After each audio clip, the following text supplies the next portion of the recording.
Everybody else? Good? 6 o'clock? Oh, we don't want that.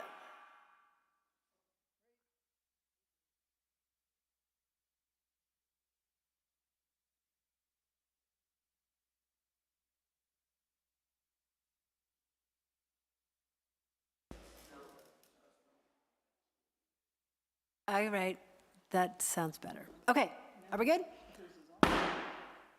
Calling to order our Mount Shasta Planning Commission regular meeting for Tuesday, May 21st, 2024. Start with flag salute.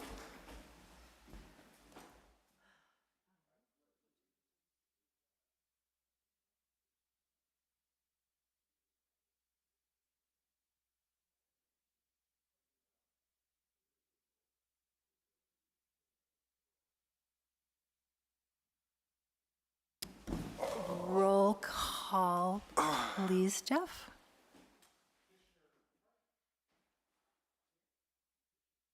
Here. Here.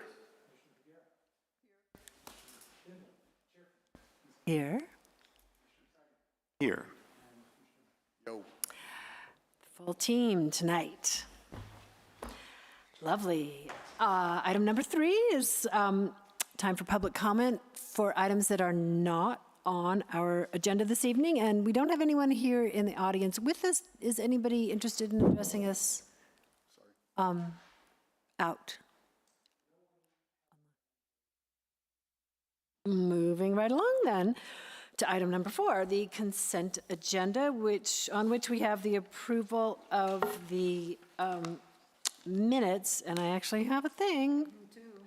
So maybe we have to take them off the consent agenda and discuss them and make them a regular agenda item. So go ahead, Belinda. On the roll call, Of the McCarthy was here and McDowell was not here. Yeah. That's what I thought. Got it? Down in commission and staff comments, you have me talking about something 20-minute parking possible, status of parking enforcement. That's not me. I don't know who it is because I just Me, know. I think. More of a Paul thing than me. Asked about the Summit Lofts, was that sounds Right? correct? Oh, Paul, excuse me, because it says on there under comments, was that correct? I don't recall. Right. I made a comment on the mechanical that they have sticking out on that was supposed to be the patio that wasn't in the original plans depicted that way. But, Griped about that. and the flag salute and oh, somebody did ask about the flag salute. I did. So that is me, but then, Oh, and then so, asking but Kathy. the 20-minute and after parking possible status of parking was somebody else, must have been Paul. Probably Paul. Right? Paul, can we ascribe that to you? Sure. I don't even remember. Okay, corrections made? Anybody else? All right, then I'll, how about a motion for the amended minutes? I'll move to accept the amended minutes of the March 19th meeting, Second? 2024. I seconded. Paul, I had a Paul hand, I was looking that way. Okay, all in favor? Aye. Opposed? None, motion passes unanimously. Moving on to the meat. Item number 5, our housing element update. Okay, Jeff, please. Thank you. Good evening, Commissioners. I have a 2-part staff report to present to you. And at this point, I'm sharing screen, and I'd love to get that up so folks at home can see this too. I've folded these both in together because they are very much related. And I think in reverse order, I do have this item in 2 parts, starting with objective design standards and then talking about by right housing permission, but I'd like to start with the by right stuff. So to be clear, there will be no action required of you this evening. I would like some direction from you on this item, the by right provisions. And I would like that by consensus vote. Should you support staff's recommendation at this point, we would move forward with a public hearing process. We would come back here next month with a duly noticed public hearing. We would seek from you by resolution a vote to recommend to City Council to amend our adopted housing element for one policy or one program statement only, which is clarified in the staff report. By way of background, be reminded that this document was adopted by Council at your recommendation. It went back to HCD for its final review. They came back saying, nice try, you have some non-substantive clerical changes to make, which have been made. They don't need to go before you, they don't need to go to Council. They're more analytical in nature. They are more factual with respect to citations, facts and figures, and then clerical in nature. So these things don't need to come to you. They don't change the substance of the document. With respect to this particular program, housing element 2.3.4, which is zoning updates for multifamily development, HCD found that removing the CUP requirement for affordable or deed-restricted housing was laudable and supportable. They, however, say that their interpretation of the statute said that it should apply to all affordability levels. So the substantive change is to rephrase the program, as noted in the staff report, to apply to, instead of qualifying how affordable, i.e. affordable housing projects, it applies to code-compliant multifamily housing development.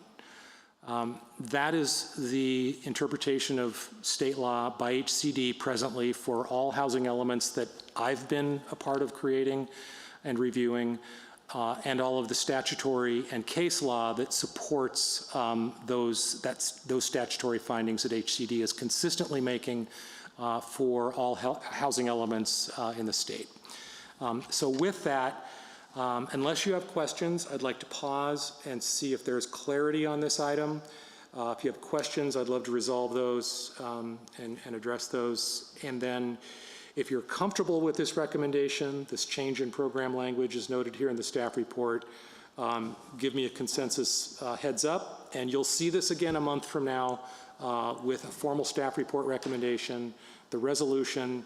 It'll be noticed publicly accordingly. So with that, I'll pause and see if you all understand the item before you.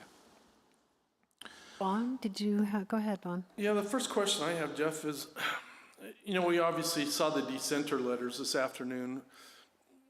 Why do you think what is it that they're most concerned about? I see where there's thoughts that we might be apparently, the Planning Commission we might be bypassed or something for some of these things.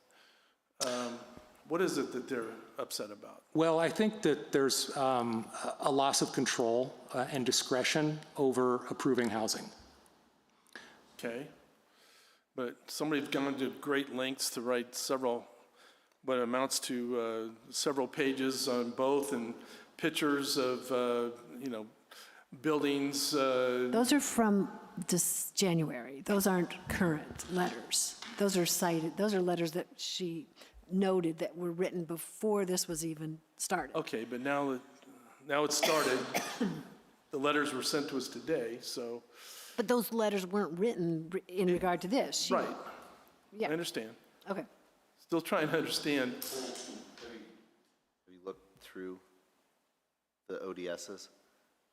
To the extent that I was understanding them, I just thought I'd go the quickest, the easiest way around. Maybe I can help. So again, two parts to tonight's discussion. The first is a very simple one, which is if you all support moving forward with complying with HCD requirements for this tweak to this program, we'll come back a month from now and you'll have another bite of this apple. Public will have a duly noticed public hearing and a bite of that apple. With respect to the objective design standards and the material entered into the record again today, my professional opinion in reviewing that material is that most of it has information in it which could not be, let me rephrase. There are illustrations in there which could not be built if consistent with these objective design standards before you tonight. Or is there any merit to either one of those dissent letters? I haven't gone through and rebutted each. I have reviewed them. It's not new. I find that most, if not all of it, in its entirety, is hyperbole. I think that it's non-factual in basis. I think that there is a lot of misinformation in the record around whether or not projects that are illustrated in here could be approved with respect to both code compliant compliancy with general plan policies, our municipal code policies, and most certainly the objective design standards that are before you tonight. All right, thank you, Jeff. Anybody else have questions, clarifications? I know there's some new, I don't know if those are new terms for you, like CUP. I don't know if you know that acronym is for conditional use permit. I just want to make sure if any of this is new material, don't hesitate to ask. Any other questions, clarifications? So if we don't approve, what happens? It goes back to us for more discussion until it goes forward? No. Tonight, what I would like from you is a vote to move forward with the recommendation that we revise this program to comply with state law as interpreted by the California Department of Housing and Community Development. Right, so did everybody understand like what they're telling us, why they think we need to change our approach? Our original approach was just to address affordable housing, target housing. And now they're telling us, we really want housing built, we want to remove the subjective part of design review and make all housing objective design review.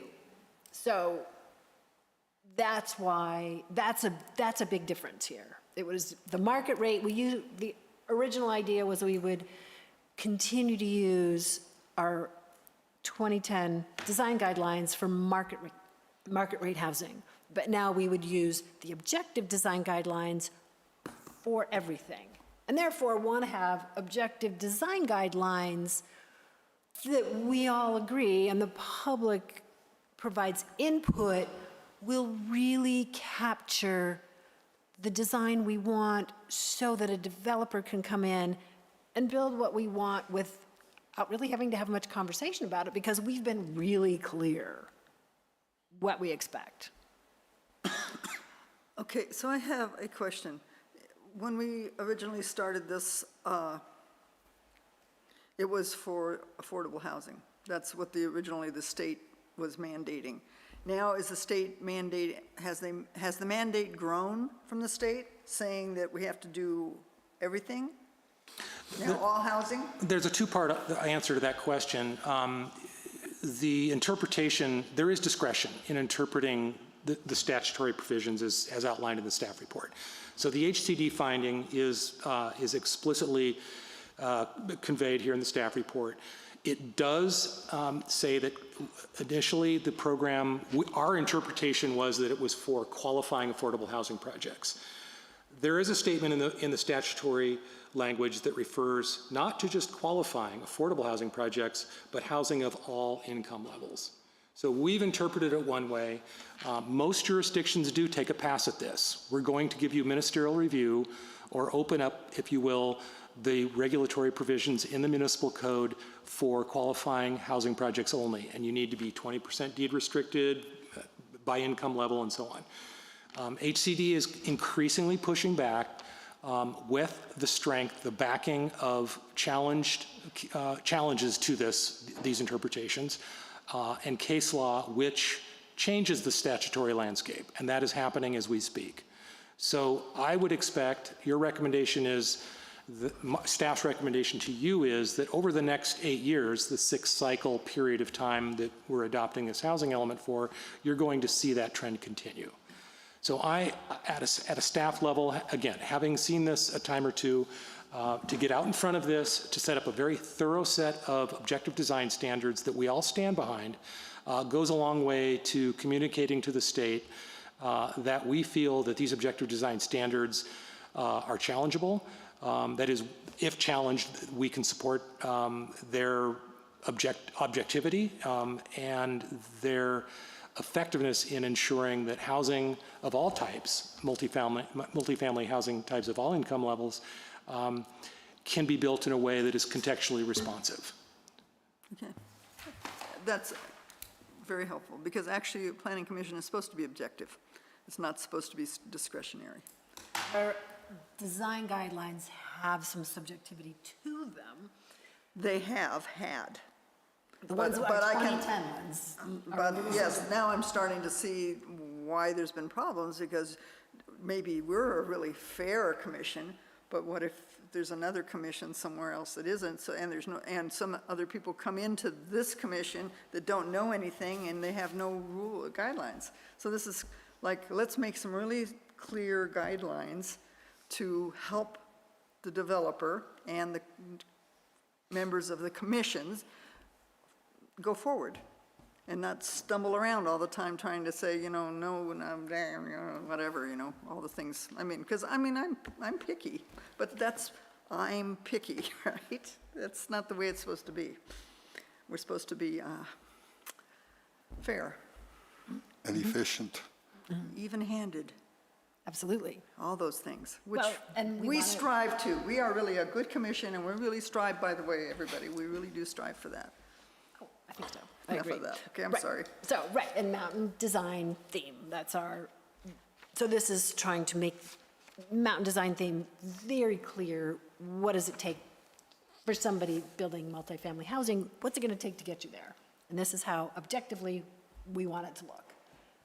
So, Yvonne, you were, Along those lines, I guess that, for clarification, I'm just trying to figure out if these, the attempt here is to take the alpine or mountain type theme, village theme, closer or farther away from what it is that we have currently.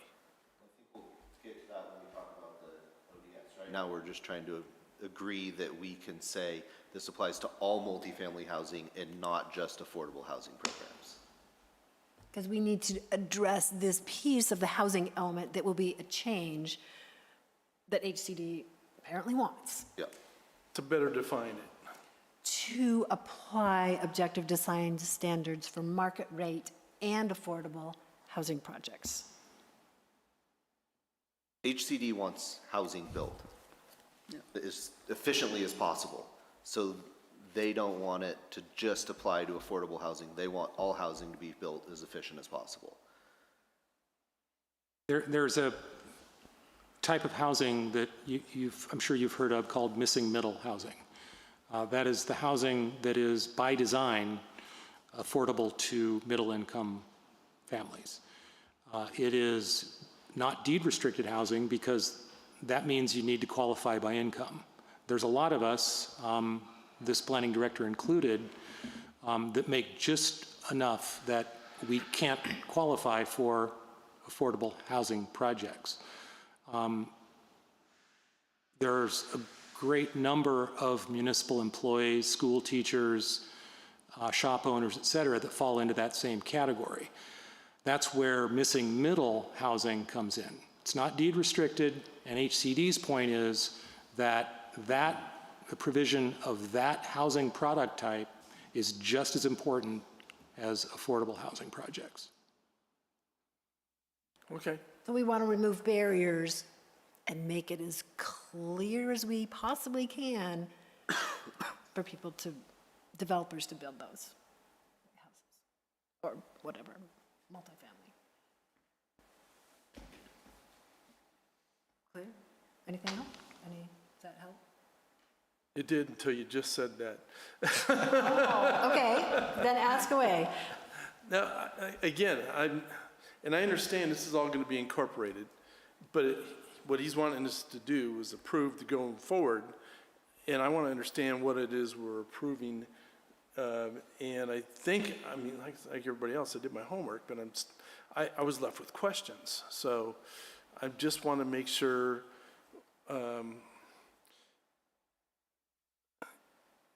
in an overly simplified way, we are just looking to better define all housing, not just certain types of housing. Is that it?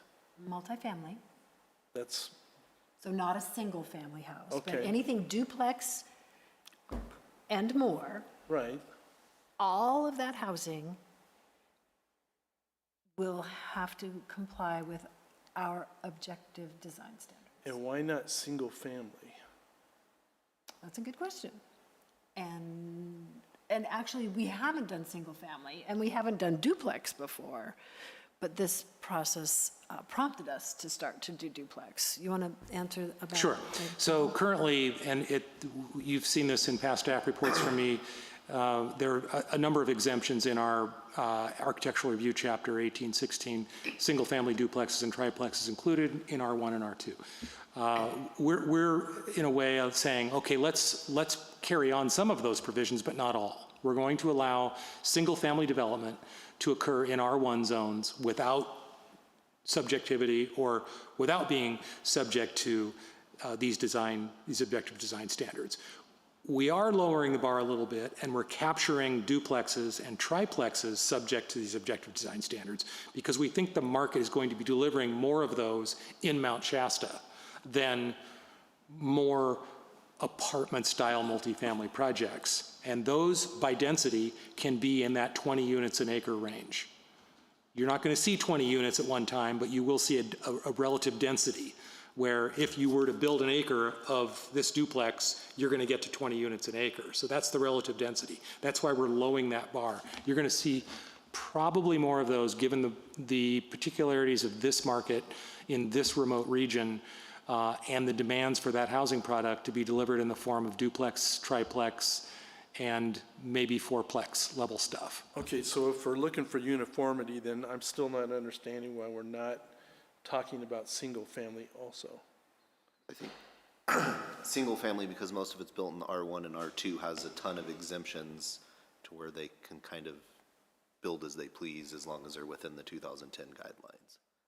Right? No, they don't, 2010 doesn't apply Doesn't to even single address family. them. No, the current exemption applies, again, back to our Objective Design Standard Subcommittee. We did discuss where to set this bar for triggering review for a given housing project, and we felt that lowering it to capture more housing product types and allowing some of it to remain as to build a single family project that may or may not comply with these, we aren't reviewing it. That is allowing that market to come in unregulated, if you will, with respect to design. But they still need to comply with general plan and every other chapter of the municipal code with respect to heights, setbacks, lot coverage, et cetera. So, Okay, so one more time. I'm just trying to understand why wouldn't we look at that also? I'd say, because we've been talking about multifamily here. Right.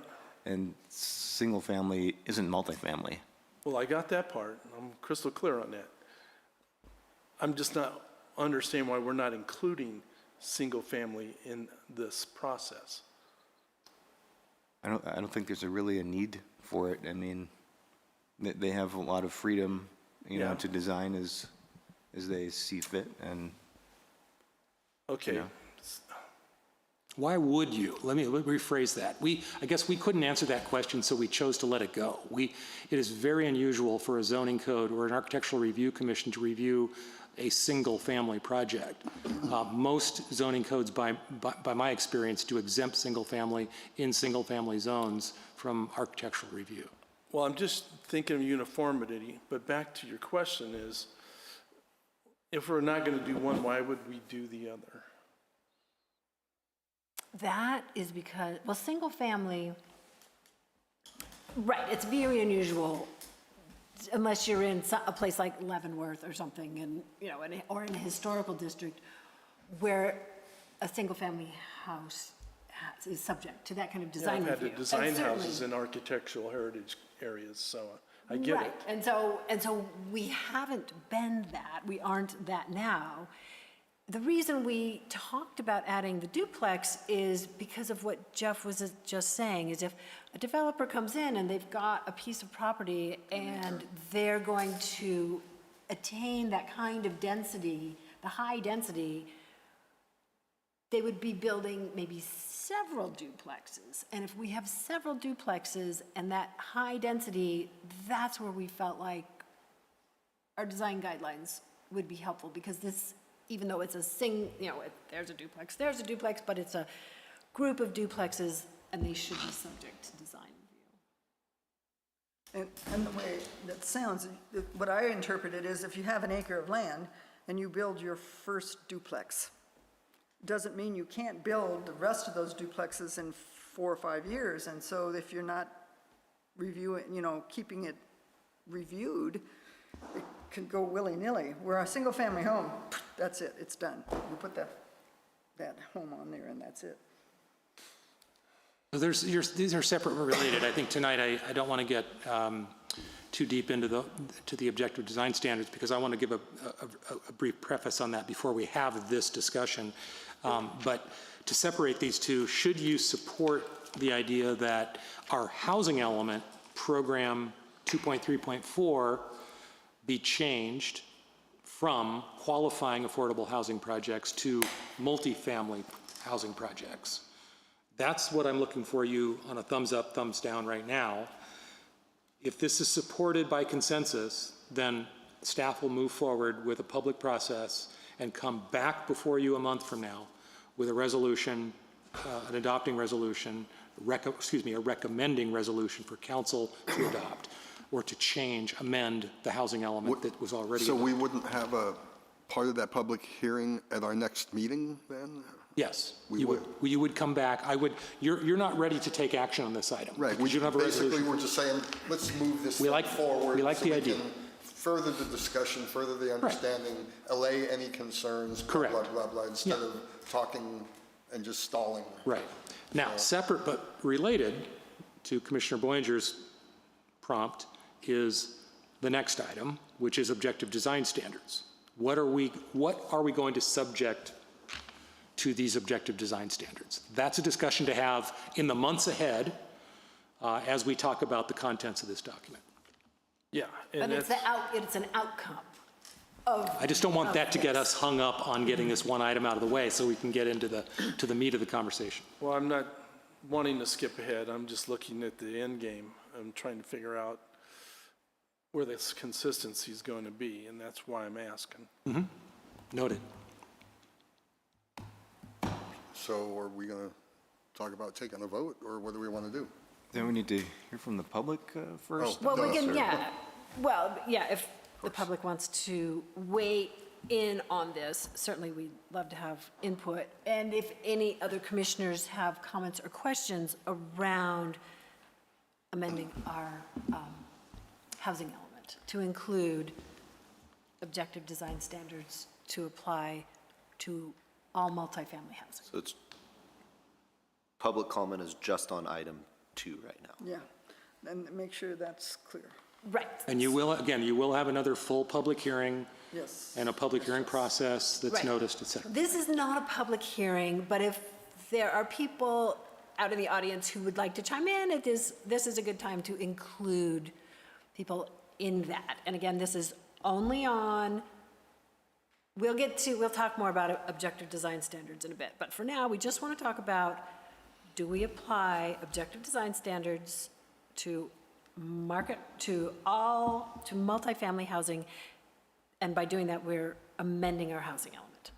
Okay, if anybody would like to, in the public, is interested in talking to us about that or giving us some input, there's nobody here, just FYI, there's nobody here in the audience. So if anybody is raising their hand online, No raised hands. no raised hands? Okay, commissioners? We can have a motion? Is that what we're doing, a motion? Do you want a motion? Yeah, make a motion and let's direct staff.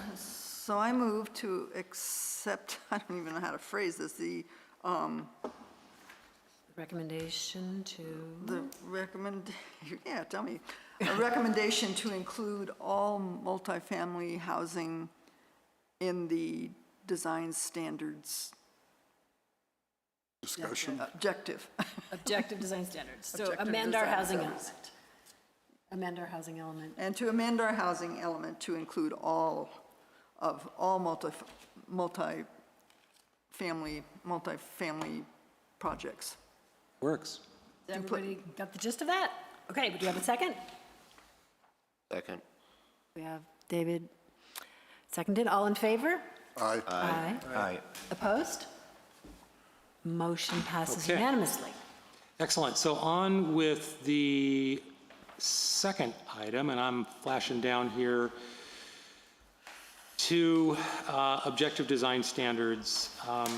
And I want to focus on this entry-level question, which seems to be coming up in a lot of the concerns with public comment, and also a little bit of confusion, even from the applicant's standpoint, in my experience.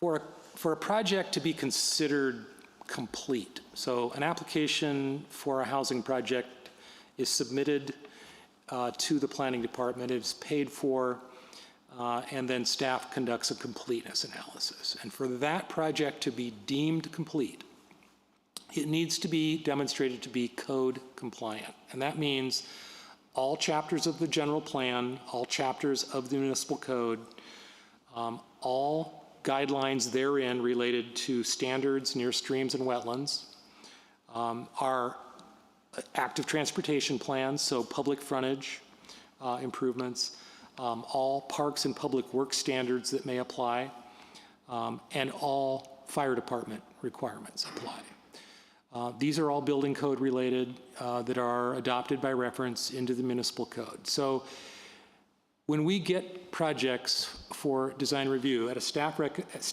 level recommendation, the stuff that finally makes it to your review is already compliant with everything I just mentioned. It's demonstrated at a concept level at least. When it can't be demonstrated or when the detail is insufficient, oftentimes staff will condition the approval or the recommended approval on compliance with everything I just mentioned. That won't change. So objective design standards, think of it as the expression of design on the project. It's architectural character, scale, mass, and form. Everything else, general plan, public works standards, fire code standards, wetlands, and everything else will also apply objectively, okay? So then the second part of this question really becomes, and I don't need an answer from you right now. I don't need an answer from you on anything right now. What I'm trying to do is educate you just a little bit on the contents of this document without getting hung up in too much detail right now. I kind of want to open your brains up and sponge this stuff up, and I want the public to do the same thing. Getting this to a state of approvability is going to take many months. We'll come back to you next month with hopefully all of you engaged on this subject matter, and detailed changes recommended. I already received a phone call from a couple of you with some questions, some clarifying questions. Keep that information coming my way. I'll incorporate all those recommended changes, all those questions, all those observations. I'll draft a document in a track changes form, and when you see this again, all of your questions, recommendations, and revisions will be graphically evident for you to consider. One of the key provisions, and it relates to some highlighted components within the document itself, relates to ministerial review. Now, ministerial review has statutory definition, which means that it's a decision-making process that is not subject to discretion, opinion, subjectivity. It needs to be objectively made. That's the first test. The second test is it needs to be made by a body and that does not require a public hearing. Doesn't mean we can't have a public hearing. In fact, it may very well be a good idea to have a public hearing. So we have these projects before you as the body designated to review a housing project pursuant to objective design standards, and we could have a room full of folks who make a comment. If the findings that are made by staff to you make it clear that the project as proposed meets the objective design standards, then you all need to put on your binary hats, pass, fail, all the way down the line. Staff will do the heavy lifting for you with respect to all the minutia that is contained in these 75 pages of standards. We'll come forward with a scorecard, if you will, to make it clear and evident whether or not a proposed project meets these standards. It's quite possible, particularly if projects come forward with a density bonus provision, waivers and concessions to height and setback and so on, that they're going to be asking for a fair amount of concessions because there's a lot to ask for concessions from. There's a lot in this document. Staff feels that the more detail, the better with respect to the contents of this document, because there are a limited number of concessions and waivers that an applicant can ask for, and there's a fairly high standard for staff awarding those concessions and waivers.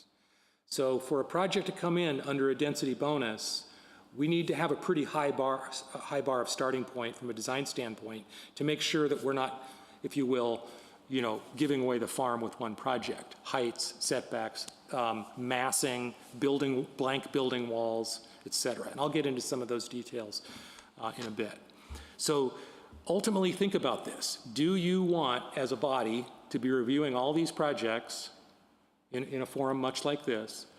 Do you want to, so that might be option one. Option two is for you all to appoint a design commission of 3 of you with a staff member on that body who meets to ministerially review these projects.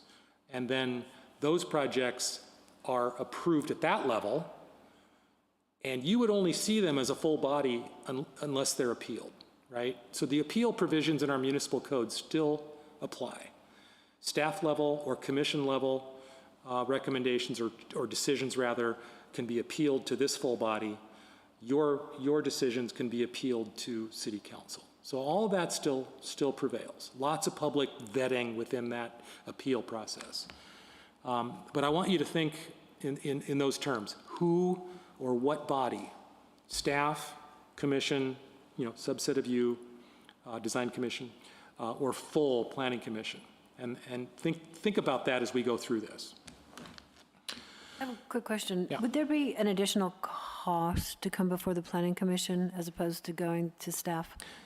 Yeah, so the fee schedule, the municipal code audit is next. After the housing element is certified, I want to make sure that all the programs are locked in place first before we take that overarching goal framework or lens and we look at our municipal code and we say, okay, now that we've got this overarching general plan change, we've got to make some changes in our municipal code.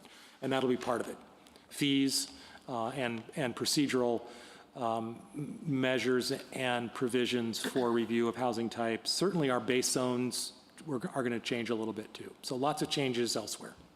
So it could be if we were asked if it were a staff level review of a duplex versus a full planning commission review of a duplex, would there be an increased fee if we were to require full planning commission review? Yes, that's possible, yes. We want to make sure that proportionality prevails with fees so that the fee is proportionate to the service provided by the city.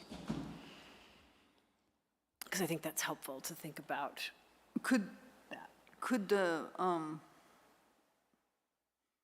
fees be, oh, I lost it. Shoot, I had my senior moment just right now, too. I like the idea of a committee, but could we have a committee with an alternate, too? So there was always 3, because maybe somebody went on vacation or something like that? Exactly, yes. Yeah, that would be handy. I just, would that cost as more too? The 3, would each level of review for the project, if it was the full commission, or the three, or just you? Would each of those be a tiered fee? Yeah, we would do a nexus-based study, so the nexus between, the connection between the amount of staff hours and billing rates, so the number of people at a staff level reviewing it.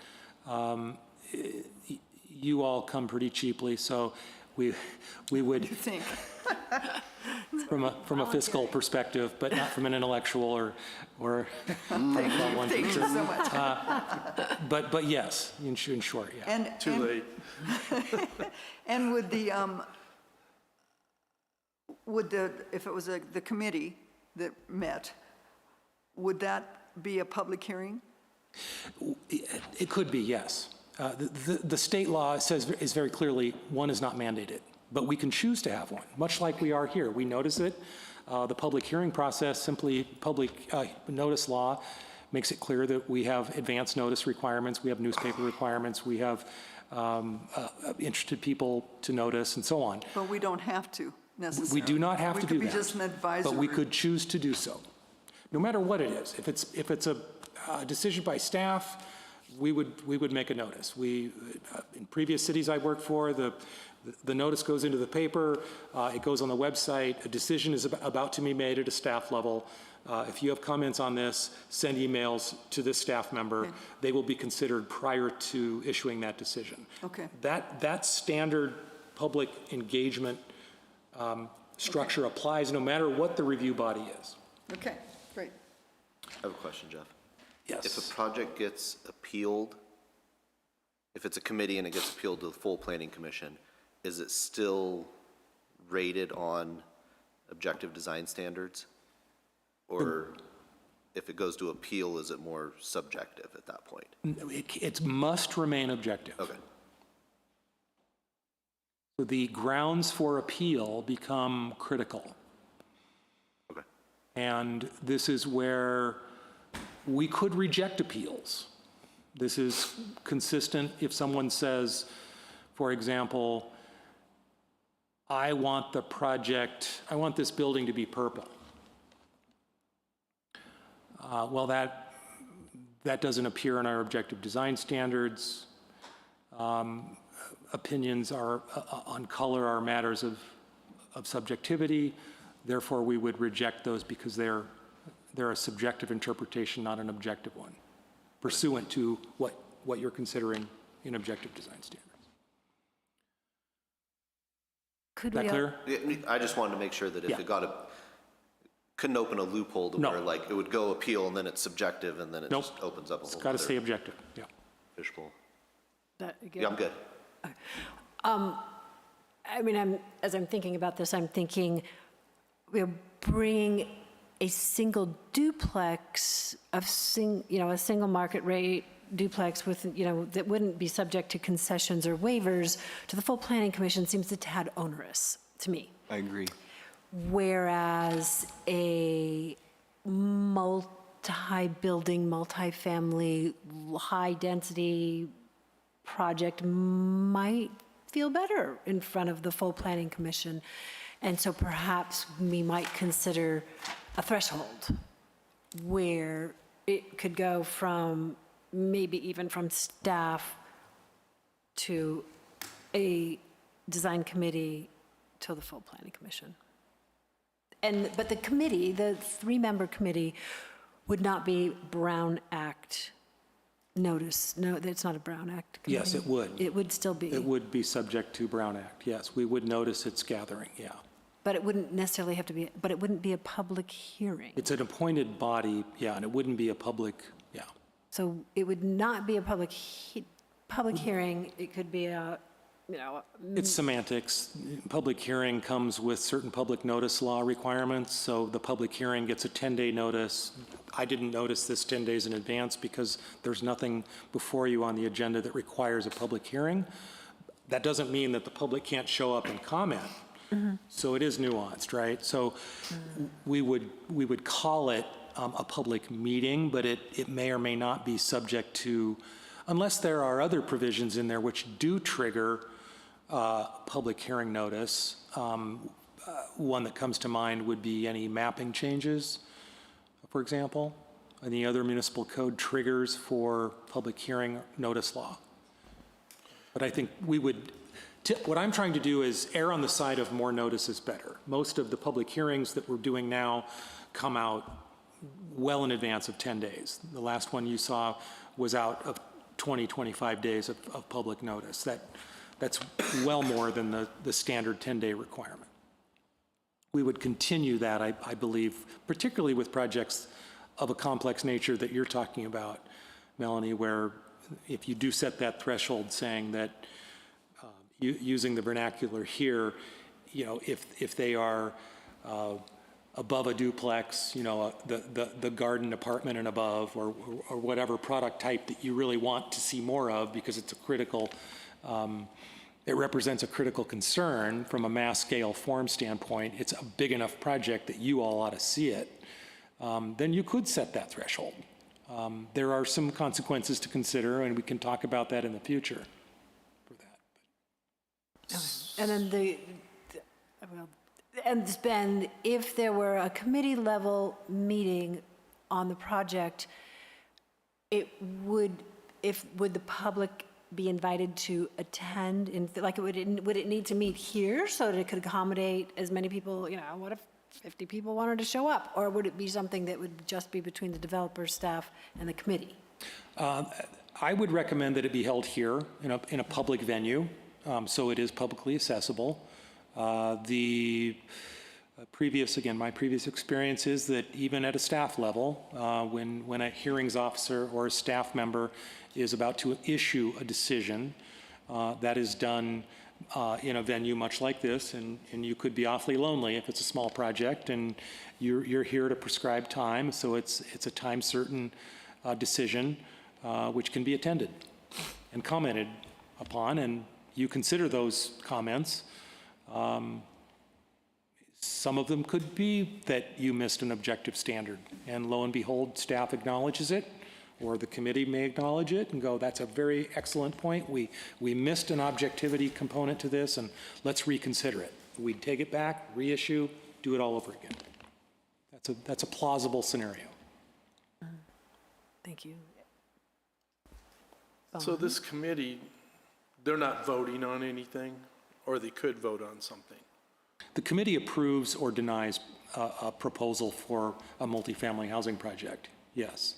So the committee of three would do the voting on this? Correct. That's one of the options. Yes, and as Melanie said, if it was a project, say it was a project of 4 and above. Whatever the threshold, yeah. Yeah, if you could create a threshold, but for a duplex or a triplex, maybe not. You may not need everybody. You may not even need a committee. You may just need the planner. And again, I don't want you to think this is, I feel like we're starting to circle. I don't want this to get you all hung up too much on this review body for ministerial right now. What I want you to do is keep this in the back of your mind. It's important not to make up your mind right now. But I just wanted to know the implications of that decision. Right. There's lots for all three options, really. And so as we go through the complexity of this material, imagine staff making it, future staff, not potentially this staff, because this is going to live on perpetuity, or a representative subcommittee, or the full 7-member body. So keep that in mind. That's where I want you to think. You're deliberating. Objectively, this was met. Objectively, it wasn't. So this is a binary question for you as we move forward. Anybody else on this? Okay, thanks. So what I want to do, there's 75 pages here, so I'm going to rip through this pretty quickly. I know you've all looked at it, but I do want to get it out there for the benefit of the public who could need a little, I think, some help pulling the thread of design through the standard. That's the most important thing. And also where we let design go. In other words, character, architectural character and style.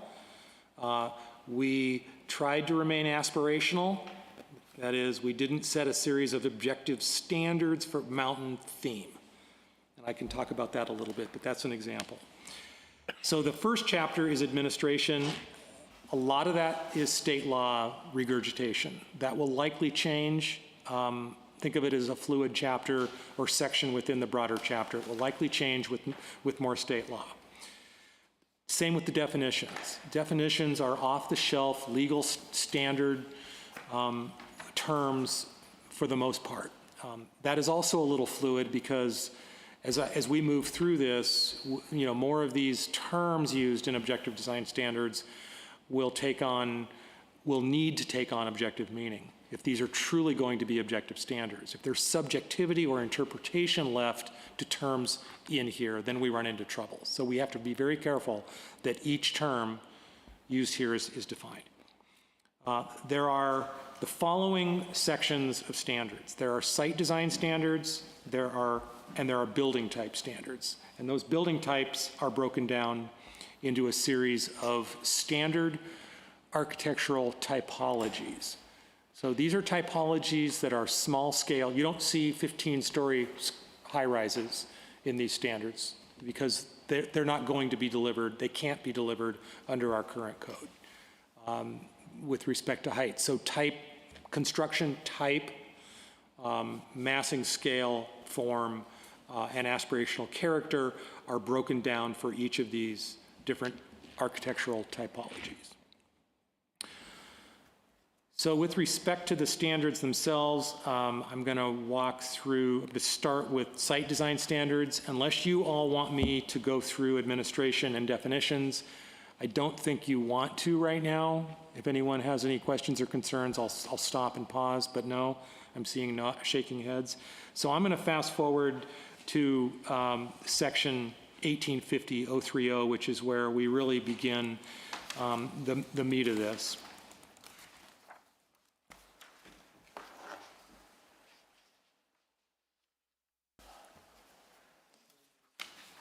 Page 21. 21. All right.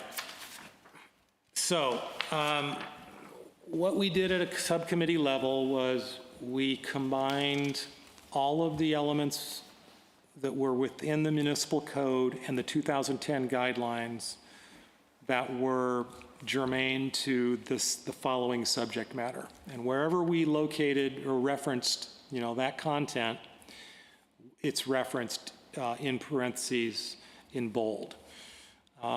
So all of these sections start off with a purpose statement, and that purpose statement is really important because it helps guide our interpretation of the standard. And so part of the review process is going to be, did you meet the regulation objectively? And were you in compliance with the overarching purpose statement? So it's going to be a two-part analysis moving forward.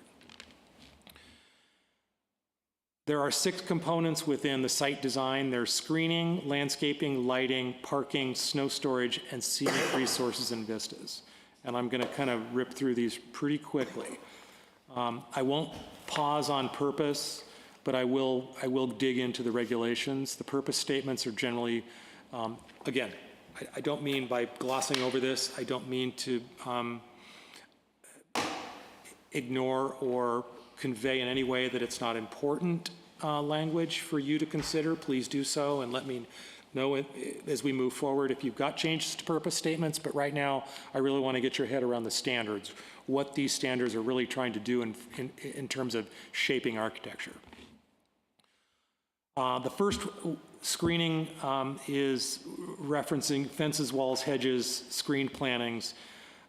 They are pulled directly from our existing municipal code.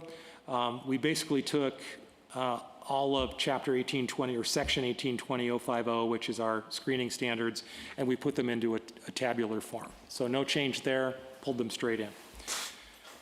We talk a little bit about screening on retaining walls that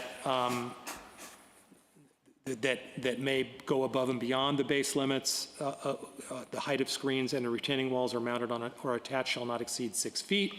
So that's additive. It's not currently in our code. So it's an example of something where we go a little above and beyond to make sure that the screening standard still meets some of those purpose statements. So that's what I'd like your head to be thinking about as we move forward is like, there's a new standard. It doesn't appear in our municipal code. Is it aligned with that purpose statement? Is it really, is it necessary to convey that these standards create something that is architecturally compatible or sensitive to surrounding development? We talk a little bit about mechanical equipment screening. Again, this is new. This talks specifically about either roof or ground-mounted mechanical equipment, that ought to be screened. We talk about parapet screening. We talk about the wall and ground-mounted equipment. And again, these are all objective measures for screening mechanical equipment that could be on the ground or on tops of buildings. There is a measure of screening materials in 1.4, which talks about open view fencing. And there is a guideline which speaks to there being some visual permeability in these standards, and we're setting that at 50%. So it's a screening measurement that says that whatever that screening material be, that there be some visual transparency from one side to the other.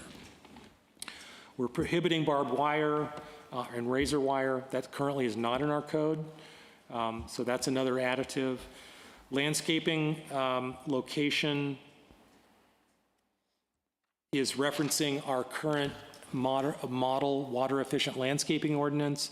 We do go a little bit above and beyond in the following. We talk a little bit more about materials, shrub size, ground cover size, and decorative non-living as also being qualified for a certain percentage of landscaping. We talk about species in reference to the WELO, Water-Efficient Landscaping Ordinance. We don't get too much into the weeds saying that a landscape plan needs to be provided, showing us a list of specified objective plant material. Our current water-efficient landscaping ordinance does not do that. We're thinking that there's no reason to go above and beyond that within design guidelines. That's landscaping. We're pulling some of it in, but not all of it. It's really important to understand what we're really trying to do. Again, back to the purpose statement. Open space amenities, this again is referencing Mount Shasta the 2010 guidelines, which talks about providing amenities within a common open space. So there is a specific reference to providing certain types of amenities as specified in the code. Accent paving, trash enclosures, and utilities undergrounding, and that kind of rounds out the landscaping provisions. Lighting, we do reference the guidelines, the 2010 guidelines, and there's the components are referenced herein. There aren't a lot of great standards in our municipal code right now with respect to objective, measurable lighting standards. So we take a pass at trying to talk about what exterior lighting looks like with respect to maintaining dark sky provisions. So that's cutoff fixtures. So downcast by diagram here. Fixture height is minimized to pedestrian scale. We're going to ask for a lighting plan to make sure that when they do submit at a design review level, that we're looking at this to making sure that they're not putting 25-foot tall Cobra lighting that's going to light up the forest for I-5 to see. So we've heard you and we've also interpreted the existing policies that's an important thing to do, so we're establishing it as part of an objective measure here. With respect to parking, item 4 there on page 25 of the guidelines, I want to be clear that a lot of the objective measures for parking are superseded by affordable housing projects. So what we're doing is referring the quantity of parking to our existing municipal code. How the parking is laid out, so its location, where the vehicle area is, its size, and its landscaping, and also snow storage, are objectively conveyed here. So you've got to check all these boxes. Currently, the code is silent on most of these. The guidelines are quite verbose about some of this material, but they weren't objective. So what I tried to do, and the committee helped me with this, was turn that subjective language into objective measure. And so that's what we do all here. And diagrammatically, it explains a lot of what we're intending here. As I'm rolling through this, please raise your hand if you have concerns, questions, or points to make. Again, if you have substantive comments, I'd love for you to hold those and just and track those either in writing in your document here. I would prefer that if you do give me comments, of an explicit nature, that you make those digital so I can do some cutting and pasting. It'll help my consolidation of your comments go a lot more efficiently. Snow storage standards are pulled again, qualitatively anyway, from the standards, or excuse me, the 2010 guidelines. There was a fair amount of substance actually to use, so a lot of this stuff really isn't new, but the intent is very clearly there. Item 6 here, section 6 is a set of standards that's intended to implement our general plan provisions around scenic resources and scenic vistas. This was the subject of at least a subcommittee meeting or two where we talked about how to convey standards that could be objectively applied to projects to protect views of our scenic resources. And so the first question we asked was, what are those scenic resources? And the second question was, what are the scenic vistas, the corridors through which you glimpse views of those resources? With the strong caveat being that we cannot protect private views of these resources. We can't restrict, in other words, a view from someone's window next to a lot zoned for a certain height, built upon, obstructs the view of the mountain. That is challengeable and hard, if not impossible, to defend. What we can do is establish important view corridors and important public view resources and protect those for public benefit. That's a risk-averse position to take, and it's also implementing our general plan. So with that in mind, what we said was, our scenic resources are pretty clear. Everywhere you look, you have a scenic resource in this part of the country. Those are specified in our general plan as being Mount Shasta, Castle Crags, Black Butte, Mount Eddy, and the Eddy Range. The statement, because these resources are located outside our city limits, we can't regulate protection of those. That's up to the county. But what we can do is protect the scenic vistas, and that's in section 6.2. So recognizing that the scenic vistas are virtually every public right-of-way, we developed a set of standards that said, if you go vertical, you've got to step back by an increment to protect that view, the view of that resource. This is a standard which I pulled from my previous jurisdiction. It is something that's easily quantified by a submission. Most times, architects and designers that submit this material, particularly vertical projects that go up to, at, or about height limits, are able to digitally, with massing models, so site cross-sections, give us a drawing that looks very much like this, that says, as you go up in height, you step back further from residential, abutting residential, in this case R1, and you're also stepping back on public rights-of-way. So that gives us protection against abutting low-density residential, and it gives us visual resource protection within our public right-of-way by tapering development away as you go up. So that, deep breath, that is our site design standards. All of those are objective, they're all measurable, and they identify where buildings go, where parking goes, what landscaping does to help the cause, and when things start to go vertical, all projects are subject to those visual resource protection measures. So with respect to the building type standards, again, the purpose statement in this case is aspirational with respect to trying to define what we mean by Mountain Village theme. We get into regulations. There are 11 building typologies. Excuse me, I'm sorry, there are not 11. There are 9 of them. Those first 2 chapters summarize the building types. The second section there is an overview of what they are, and the following 3 through 11, so 9 of those things are the actual typologies themselves with a set of standards.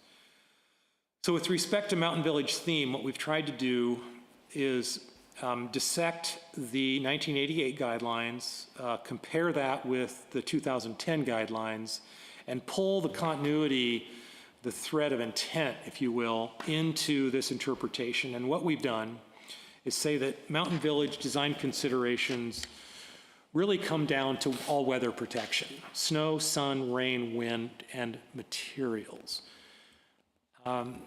We talked at length at a subcommittee about what if we were to convey what we mean by these somewhat subjective interpretations, the objective translation, and quickly realize that we were being overly formulaic about it. We were trying to create a version of, an architectural character and style version that unduly constrained architectural creativity. And by defining it too narrowly in a Mountain Village theme, at least the interpretation herein of what that is, precluded someone else's interpretation that could be equally as marvelous from an architectural standpoint. We wanted to allow that creativity to flourish in the design side of things.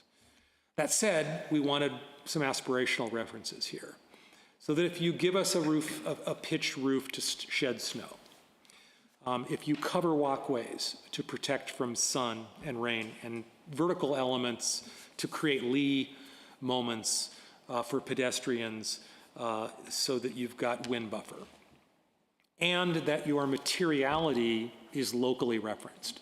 So most mountain communities historically have used materials that are available locally, because it's hard to get materials here. Historically, we suffer from a friction of distance and travel that results in limited choices and, more importantly, expensive choices for exotic materials. So most of those materials come from locally. They're rock, they're stone, and oftentimes the creativity is used in patterning.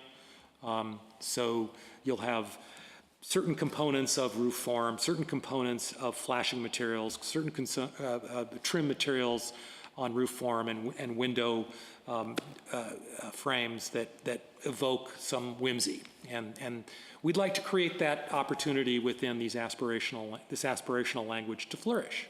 We don't want to overly constrain it. That was the committee's recommendation.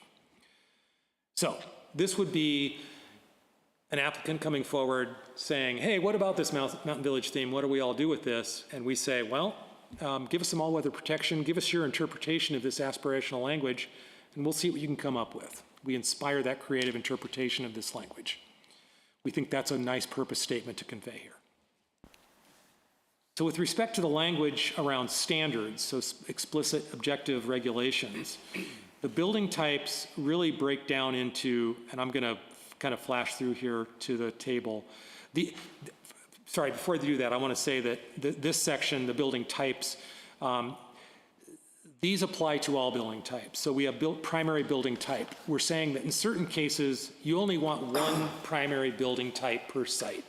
You don't want a conglomeration of multiple building typologies on one site. So that's what we're saying here. There is a primary building type. Pick one, please. There is on-site open space that apply to all of, no matter what building type you pick, you still have to meet the upstream or previously referenced on-site open space standards. Same with parking. We have a current chapter in our code that specifies parking. You still need to comply with that. We talk a little bit about building wings that in reference to the appendages on buildings, and that's an important definitional term to think about moving forward, because that's going to help us break up the mass of these buildings. Building and fire code, I wanted to reiterate that these building and fire code must also apply. So if you're building too high and we can't fight that fire, then we're going to deny it, that it's not in compliance with these standards.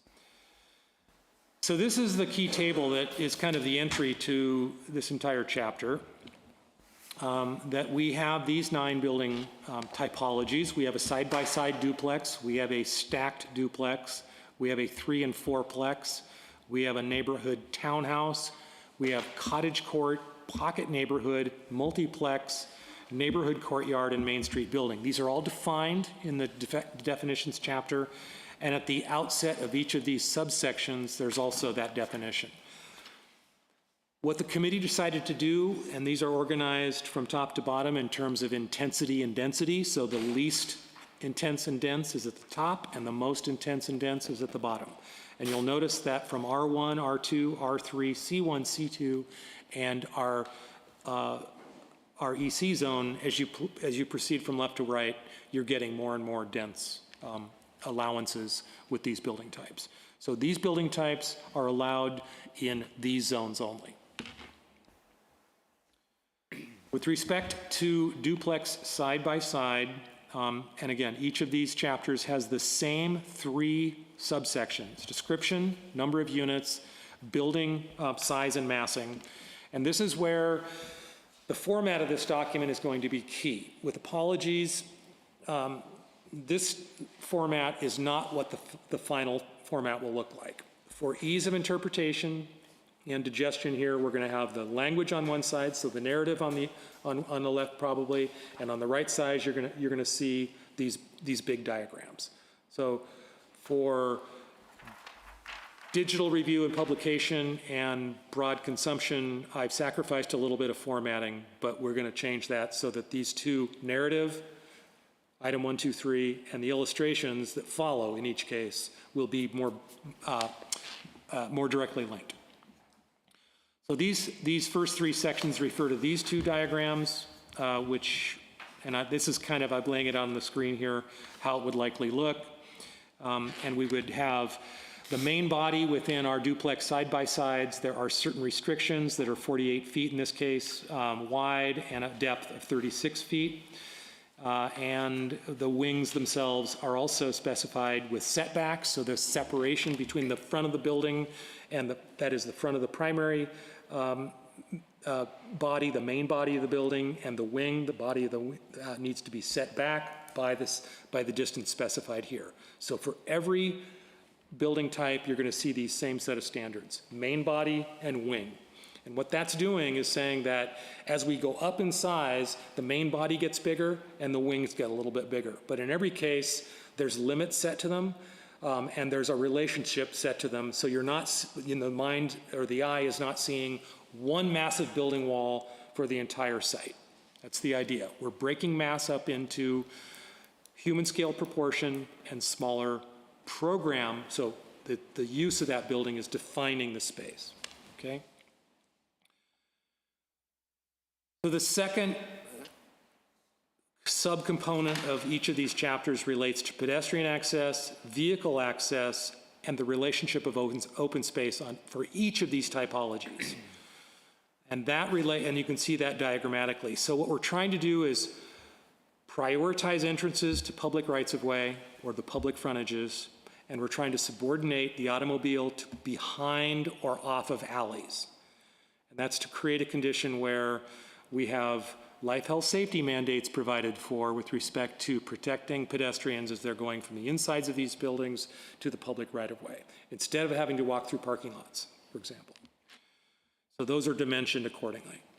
And then finally, the last subsection of each typology relates to the actual massing composition itself.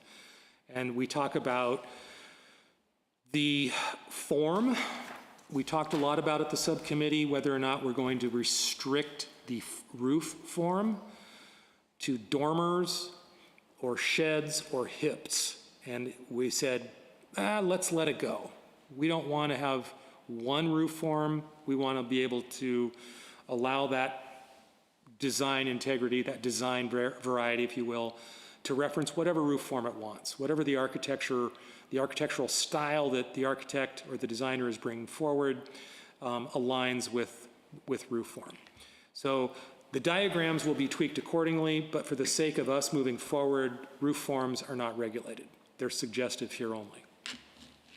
But what we are doing is saying that for each of these typologies, the arrow points to the frontage. So the little massing diagrams you see, we're saying that the building can be the main body of the building and the wings of the building are composed in a manner that is compliant with the massing configurations as defined in 3.7 in this case. We talk finally, this is probably going to be diagrammed, frankly at this level. We lost the diagrammatic capacity to really illustrate balconies and porches and windows.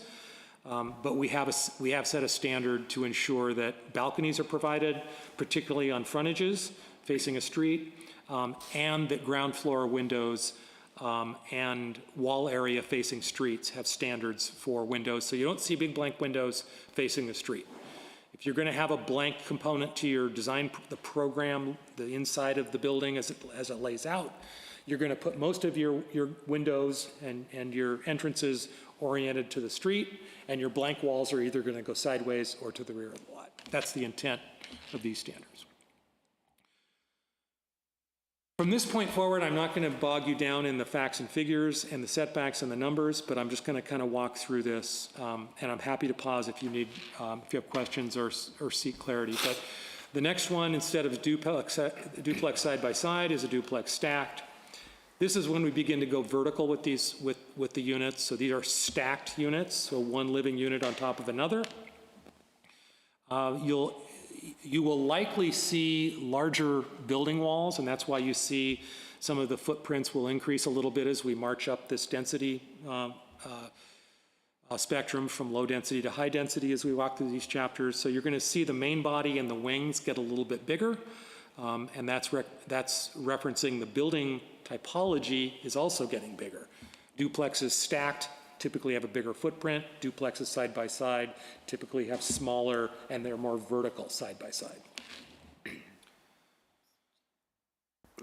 In all cases, we try to restrict parking to the back. We try to provide both, or at least some combination of public open space and private open space on site. It's a little hard to have mandates for public open space the more vertical you go. You'd have to narrow the footprint a little bit. Private open space, as you go vertical, as you can imagine, is in the form of a balcony, for example. So private open space at the ground level for a third-story unit is impossible to pull off. So you'll see some nuances in public and private open space provisions as we go vertical as well. Again, you'll see that the orientation of the buildings, the massing is suggested in this case is similar in the previous example. So most duplexes will have the frontages, those active ground floor entrances facing public streets, either a side street or a front street. Ground floor windows here and balconies are the same as in the duplex, side by side. Our 3 and 4plexes, again, we're starting to get to a uniform building mass, so a singular mass instead of broken up design program. It's going to be reflected in one building, not multiple buildings. We're still saying that in this case, in a 4plex, that you're going to have 3 or 4 of these per site. That's it. No, you can't go if you're in a 4plex world. There's no 5plexes. You've got 5 units and that's it. You get 1 of those per site. The design standards are conveyed there as well. You'll see that the footprints go up a little bit. They're 48 feet square now, the main body that is, and then the wings get a little bit bigger as well. And the offsets are still encouraging people to set back or requiring people set back from the wing and the main body. So the massing breakdown is still the same there. Again, same standard. We lose in the open space here. We start to kind of whittle away at some of the common open space requirements. We do require entrances and orientations, and if you do multiple configurations of gables and wings, that they also be oriented with active entrances and ground floor windows and balconies oriented to the public right of way. Neighborhood townhomes are the next increment on our density intensity scale. This goes from the 4-plex, 3-plex up to 5 units max side by side. You still get one of these per site, and the building size and massing is reflected in the table there. Again, in every case, we're referring building height to our base zones, which are recommended to remain the same. There's no increase in those base zone heights. You do see that the main body is defined as height and width, and as are the wings. Parking in every case, again, behind, and that each unit has its own private open space in back, accessible from each unit. We do talk about all-weather surface as a definition for the surface material, so that's important as well. The massing configuration, again, similar to the previous examples, and then the balconies and ground floor standards are the same here as well. Cottage court, again, this is where we take the next increment up. We go to 9 of these potentially on site. This is a very intentional reference to, if you're going to increase density beyond your townhome configuration, vertical side by side, yet you still want to retain sort of small scale building form. We've got a lot of oversized sites in this town, a lot of deep sites that this typology would fit very nicely on. We want to steer people toward breaking up the mass and scale so that each one of these are standalone projects. So this Like is a tiny home thing? similar, yes, but defined in main body width and depth as conveyed in the table there. In this case, we're not allowing wings. So it's the first time we say, these little cottages are just one little body of, one little, cute little cottage. We don't want to have these appendages sticking off anywhere. We're not going to allow them. We do talk in some detail here, about the shared courtyard as being the first time we allow the pedestrian access to be oriented somewhere other than the public right-of-way. In this case, we're saying that these could be organized around a common green, common courtyard, common garden, et cetera. And the open space provisions allow that. So this, in other words, you're foregoing a private open space to create the clear intent to create public, so commonly accessible space around which or oriented to which you're going to have all your unit entries. I also realized here that we have a mistake in the diagram, that we show the multiple orientation here of the variable massing proportion. This is not a wing, it's a main body, and we're allowing this, so it's the first time you would see something where there might be a definitional confusion. Some might say, is that a wing or is this the main body? It's the intent that if you do an L-shaped building and the ridge lines intersect, that it is one massing form. But you'll see that massing diagram, that 3-dimensional massing diagram, doesn't quite match the site plan. So we're going to make clear some of these inconsistencies moving forward. On pocket neighborhood, we're getting bigger footprints, bigger sites, and a higher number of allowed units. So we can then have multiple units within multiple buildings. So these are a collection of up to 4 units per building, up to 10 buildings per site. These would be collections of small house form with small apartments inside of them that would be gathered around, in this case, the site diagram shows more private open space, less common green. So these are more small scale apartments collected on one big site. As compared to the next increment of density, which is the multiplex, This starts to take on the look and feel of a standard small-scale apartment building where we do allow wings. So we go up to 12 individual apartments per building. They can be 60 feet square, and wings as much as 24 feet with a depth of 40 feet. So you begin to break the mass up with offsets that are consistently at 5 feet. Pedestrian access and vehicle and open space, again, same basic idea. They are going behind the main building, and the common open space is accessible from the units themselves. Massing configuration, similar. Multiple roof forms are encouraged and allowed, and that we do have main body references to U-shaped buildings, L-shaped buildings, and other axial orientations between main body appendages, if you will. Balconies, again, same standard. All units facing the street balconies, and 40% of that wall area must be glazed with windows, or windows indoors, by the way, that counts. Yes. Do each of these styles or density projects, do they have how big the lot is? I mean, like this last one, the big apartment, multiplex, is that on an acre? Is that, I mean, how do you know how crowded it is? Yeah, it's, this design code is silent on lot area. If you could fit up to the number on the lot and meet the setbacks and meet the coverages and meet the spacing and all those dimensions, then you can go up to the max. Okay. But you could do these, the previous one, the courtyard projects, particularly the cottage, could be a collection of 3 of them on a small site, for example, instead of the number allowed by max. Excuse me, so we will have public comment, but for now, we're going to hold off on that part. There are, So if they follow the rules and regulations of sides and setbacks and heights and all that stuff. Right. If it fits on the lot, it fits on the lot. right. Okay.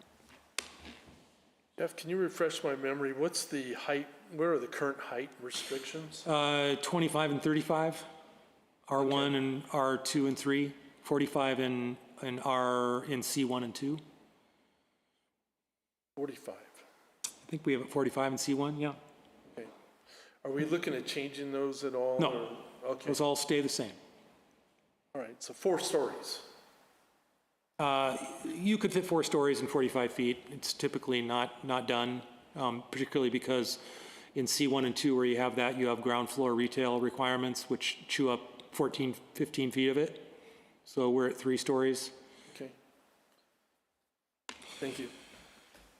So the neighborhood courtyard, again, this is the big step where we go from kind of small broken mass up into a primary singular building type on a given site. So this is the larger scale, up to 16 units per building, one of these buildings per site, and these are your kind of mid-size apartment buildings, most of which, by example, in town here are limited to our commercial district, so mixed-use buildings. We don't have buildings that comply with a typology of this mass, scale, and form. But this allows for what I would consider to be the upper limit of the pure residential project. So this is the most dense of the single-use projects you would likely see, pure apartment building, as contrasted to the remaining Main Street building standard here. So if somebody came to us asking for a 20-unit building, like, sorry, you're capped at 16, That's right. period, okay. Yep. So where would, what was it, Mountain Homes? Chestnut? Where would that, with these new standards, that wouldn't have been able? I'm not sure, in the Mountain View townhomes? Yeah, because isn't there, Yeah, so that would be, I think that's 30 units, 35 units? 25. 25? And that would fall, that's an R3 zone, I believe. Is that right? So, Or is it R2? I'd have to look it I up. don't think it's a two. So that- So that really is a classic, like pocket neighborhood almost. yeah, you'd have to, it's almost like a neighborhood townhome project. So these are all by site, right? So each of these, you'll see the property lines are limited here, so that for a 30 or 25 acre project to come in that looks typologically like these, but exceeds those limited, those site area parameters, then they would need to do side-by-side projects on different sites. but we would allow we could make concessions if it was Yeah, absolutely. target, Right. and then that's, Yep, and they would likely ask for it. So what we're saying is, we're recognizing that we're establishing an upper limit, which, you know, a developer on a 10-acre site and wants to build 10 acres worth of townhomes is going to say, well, obviously I can't meet that standard because I have a 10-acre site. I want to put a collection of 4 or 5 of these things on a 10-acre site and still meet your underlying density allowances in the general plan and the zoning ordinance. So it's a code compliant project from a density, height, scale, mass, form standpoint, but it's going to be inconsistent with this standard. They would ask for a waiver. A variance. Well, in this case, it would be a concession or a waiver, and that's defined here in our administrative chapter, as distinct from a variance. A variance is a discretionary action by you, so it would not be a variance. It would be a waiver. But we're not saying there wouldn't be variances, though, is that right? Variances for this chapter, no. I mean, what you're saying is, again, back to our multifamily or affordable housing provisions, if you're subjecting everything to this, then this prevails. Okay.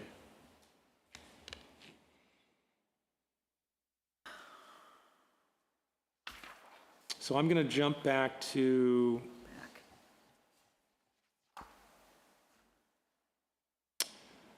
not neighborhood courtyard. I want to go to the next one, which is our Main Street building. The context here is, think commercial 1 and 2 districts, so downtown district and our commercial RC2 zones. Again, 1 per site with a singular massing form, so a big box or a big L-shaped building. We have a upper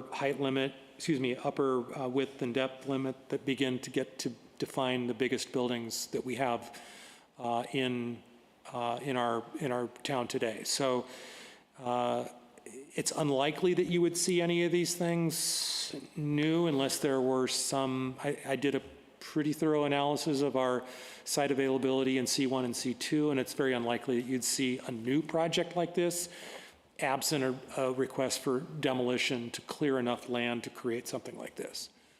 Do we have any requests like that? No. So this is the upper limit of a Main Street building that would, if for example, you know, God forbid a disaster that, you know, demos a block, then you rebuild a block. And this is the standard that applies. Pretty straightforward. You know, it's based on block dimensions that exist in town. So we have plenty of block face, both length and depth, to support a building of this mass and scale. Parking, again, must comply with base zone as standards as they exist, the site design standards, and then diagrammatically, parking goes behind, primary entrances go to the street. Massing form is here with essentially 4 different varieties of this massing type. And then the balconies and the ground floor windows kind of step up a little bit. You see in this case 75% of those street-facing units. So if it's an apartment building, 3/4 of those units facing the street should have balconies on them.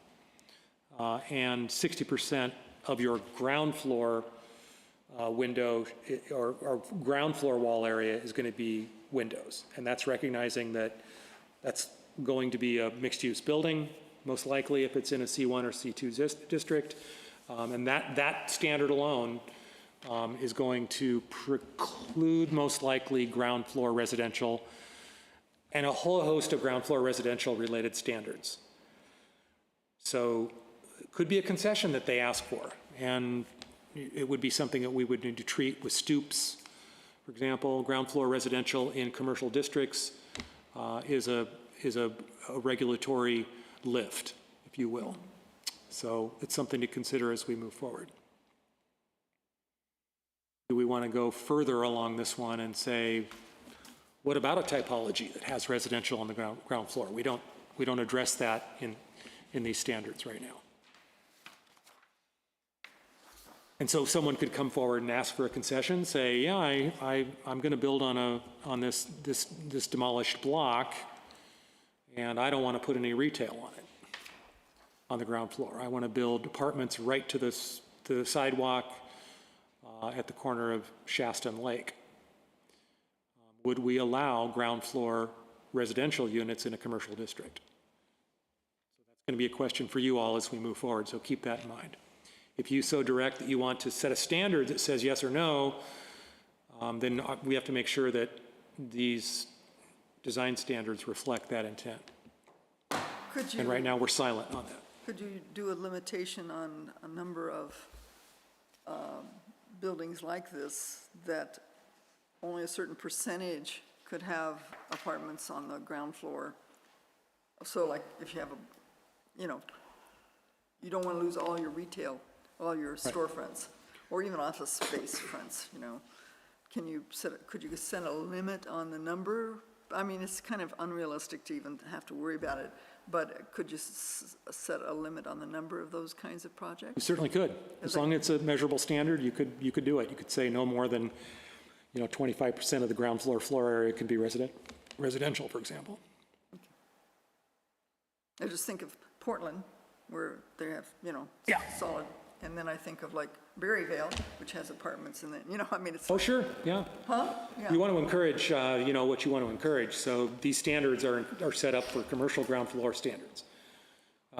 If someone with an affordable housing project came in and said, I'm seeking a density bonus, and in order for me to get the density I'm due, in order for me to afford to build that density, I need to put residential units on the ground floor on Lake or the Boulevard, and our standards are silent on that. They could do whatever they want, right? So in my experience, having done this in Portland, we gnashed hard over what those ground floor residentials look like. We set standards that said that each ground floor residential unit shall have a stoop 3 feet grade separated from the adjoining right-of-way. So that you had a little stoop, and we actually defined what a stoop is, certain square footage, it's got a little roof on it, it's your private space for that ground floor unit, as opposed to an apartment building that opens directly into the public right-of-way without any public or private interface. Do we have to do that? Do not. It's completely up to you guys. So I convey that because in dense cities, it's a standard that it's a product type that developers delivered to our doorstep daily, and it's a product type that, if not regulated, can be done very poorly. Yeah, but not very likely here. No. Not at all. Yeah. So that's the end of my spiel here, and I'm just going to kind of stop talking and let this settle and say that's a lot, and there's a lot of detail here, and we don't have to make a decision. We don't even have to talk about it. You can sleep on it, and we can engage one-on-one from this point forward. If you all have questions for clarity's sake, you guys are going to be the authors of this document as we move forward. This is your Objective Design Standard Subcommittee's recommendation to consider advance for public engagement.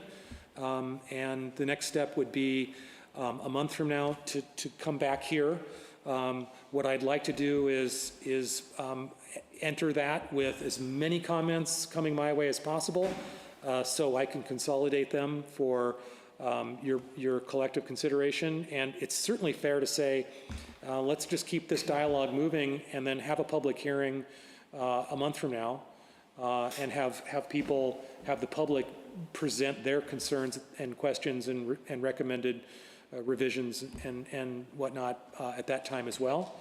And then at that time, decide whether we want to do it again a month from then. There's no time pressure on us other than self-imposed. So, yeah, so let's go ahead and, Commissioners, we can chat a little bit now. I'll open it up if the public would like to chime in. Again, will be no action tonight, but getting feedback and clarification. I have a question about the public hearings. Sometimes we do public workshops where there's more interaction, and when you have a public hearing, technically, like when we open it up to the public, we're not able to go back and forth or, ask a question or anything like that. We're supposed to be. So I'm wondering if maybe what we need to think about doing is having more of a workshop type thing, so we can actually get people to feel like we're paying attention to them. More inclusive.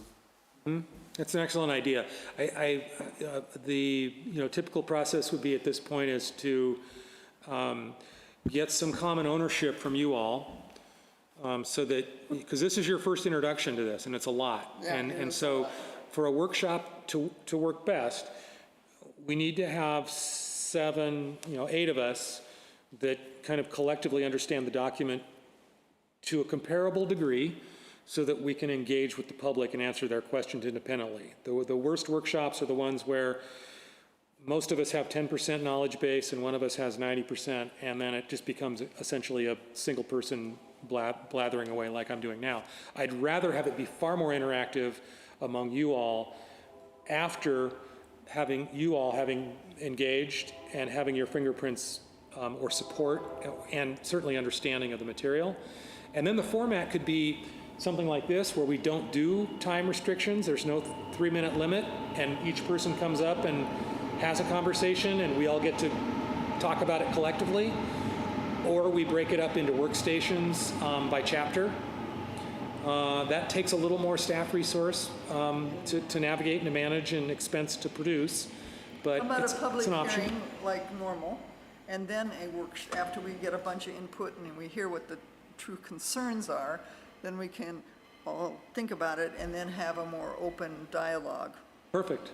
So, Yeah, we'll call it a workshop next time we meet, if that's what so are I'm. you thinking public hearing in June and then a workshop in July? Is that what you're thinking? Yeah, that seems, because I think maybe by. Because we'll get a lot of input, and it may be hostile in a way, or, because Yeah. of fear-based or whatever.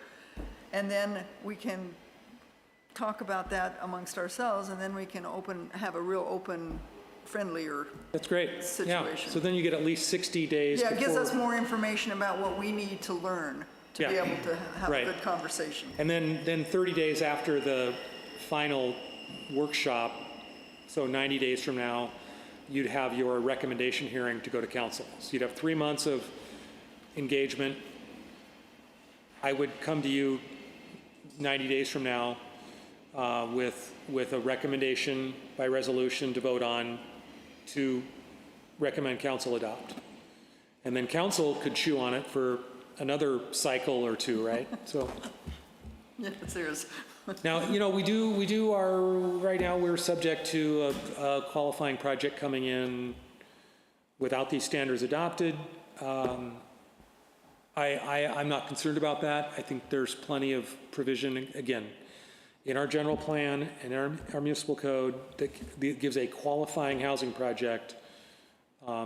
we have one? A code compliant, no, we do not have one Okay. proposed, but But if one came through. yeah.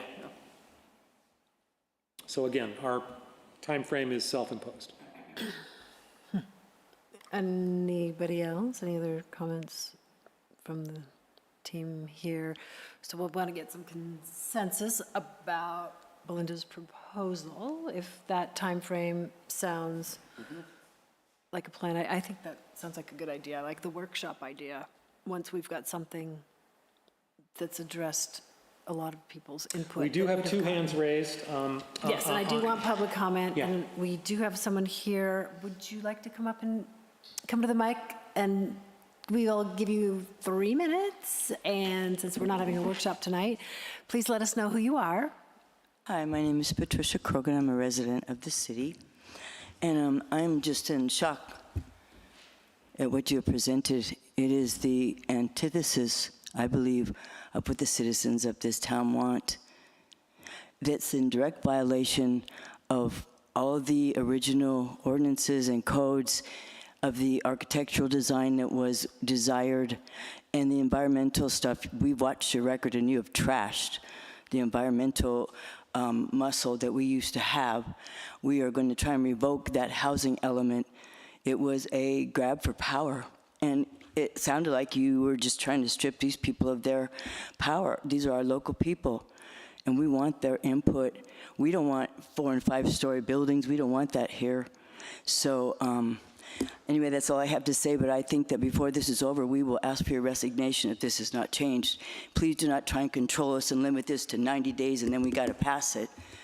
We know your background is in building and development, and we're scared to death of who you got in the back. So that's all I got to say. Thank you. Okay, and so we don't have anybody else here, so let's see, if you said you have 2 hands raised? Vicky Gold. Hi, a lot of work has, Vicki Gold, not Shasta. A lot of work has gone into this. I can see, you've really made an effort to be very clear this time. I feel I understand a lot more than I did before. I'm very interested in finding out, you can't discuss this perhaps, but it would be ideal to do what Belinda suggested, having the public workshop and having a chance for us to crosstalk.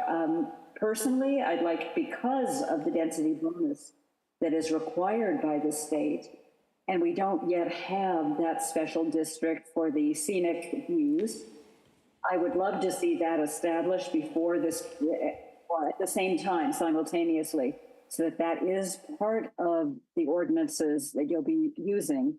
I'd also like to see us change the 45-foot height allowance in C1 and C2 to 35, because we know that they may be pushing for more of the density bonuses. And I think that would make everybody feel a lot better if we had a across the town 35-foot maximum. I know that takes a little extra effort, but I think you have a lot of public support for that.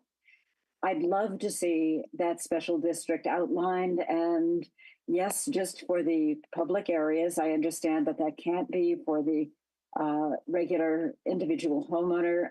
I like the idea of multiple use. I do think that it's extremely important to have diversity in types of housing. I don't want everything to look like cookie cutter houses, whether it's mountain theme or not. But I would very much appreciate knowing from Jeff, is that possible to get that special district outlined so we have an overlay map that is very objective to be used for anybody who comes forth?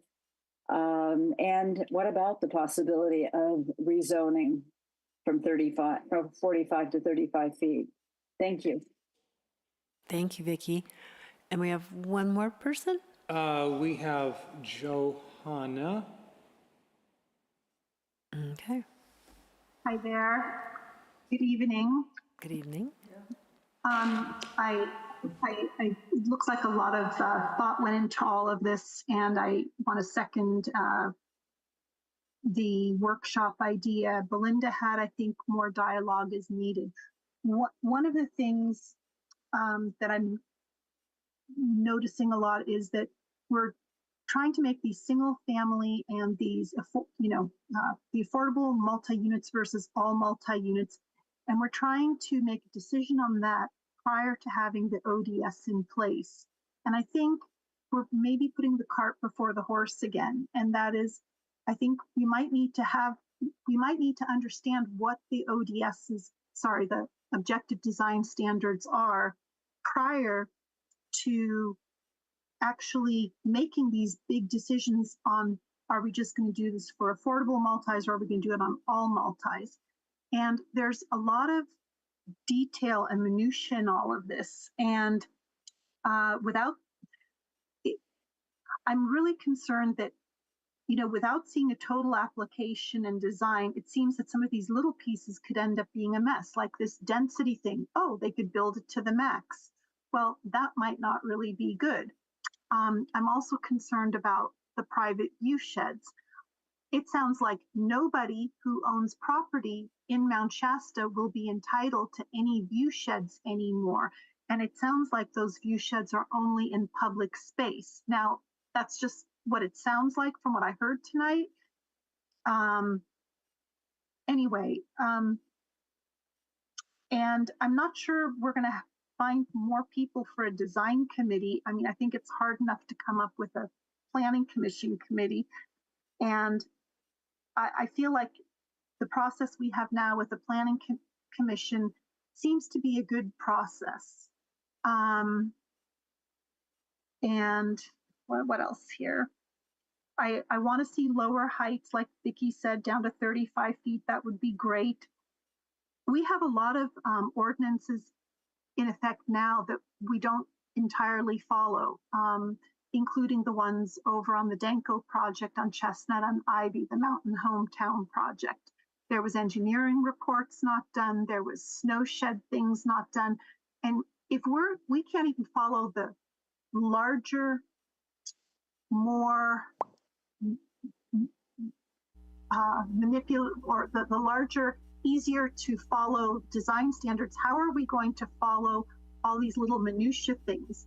And I don't know. I wrote down a bunch of little comments as you guys were going through, but I think we need to have really no ambiguity in these ODS. Thanks. Anyway, thank you so much. And I just want wait, hold on. So we said that you took a bunch of notes, and if you could share those notes with Jeff, you can reach him by email if that works for you. This is a great time for that input, so we'd sure appreciate it. Questions, but it's just. Thank you. So thanks, Johanna. We have. There's one speaker whose hand was also going up and down. There's one more speaker that wanted to speak. Hold on. Yeah, we have Betty Kay. Okay. Go ahead.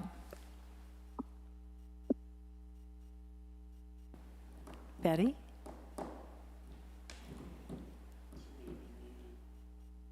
We can't hear you, so let's see how we can solve this.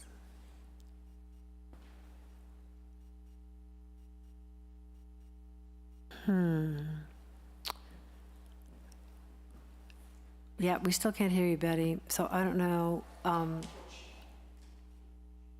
Any theories at our end?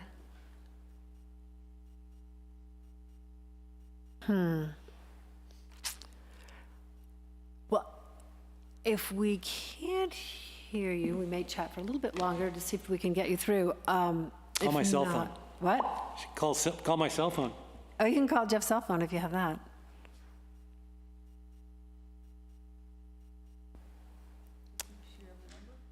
It's on the city.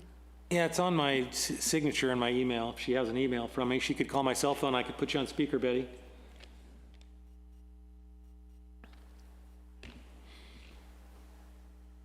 Or submit comments to me and we'll incorporate them for consideration at the next meeting. I don't know if you could see the chat, but she's commenting in the chat. She wants your number. Got it. Call 971-400-1840.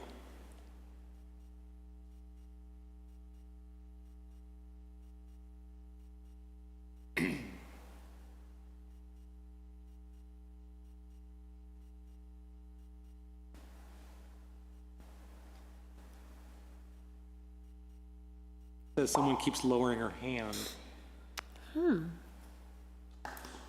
There's been a technical issue tonight with the little hand raising because I tried to speak earlier. She's asking you to repeat the number. Yeah, I see. 971-400-1840.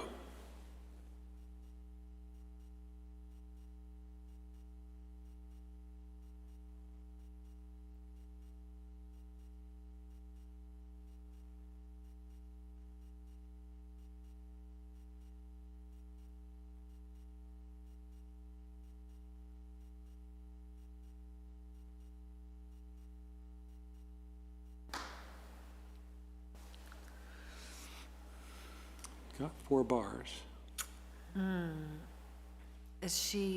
Did the chat function work for Betty? Was she able to chat? Yeah, Did you type your number into her? yeah, it's there. It's in the chat. The number's in the chat. And she was using the chat function? What is the number? Forget it. Say again. What is the number again? So maybe you could call her.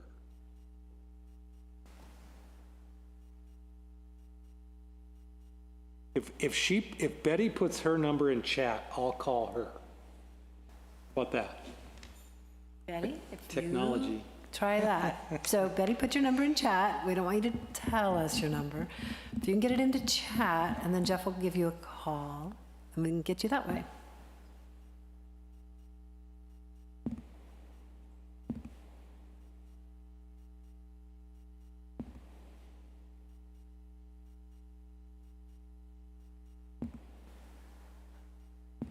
I was thinking. Nope.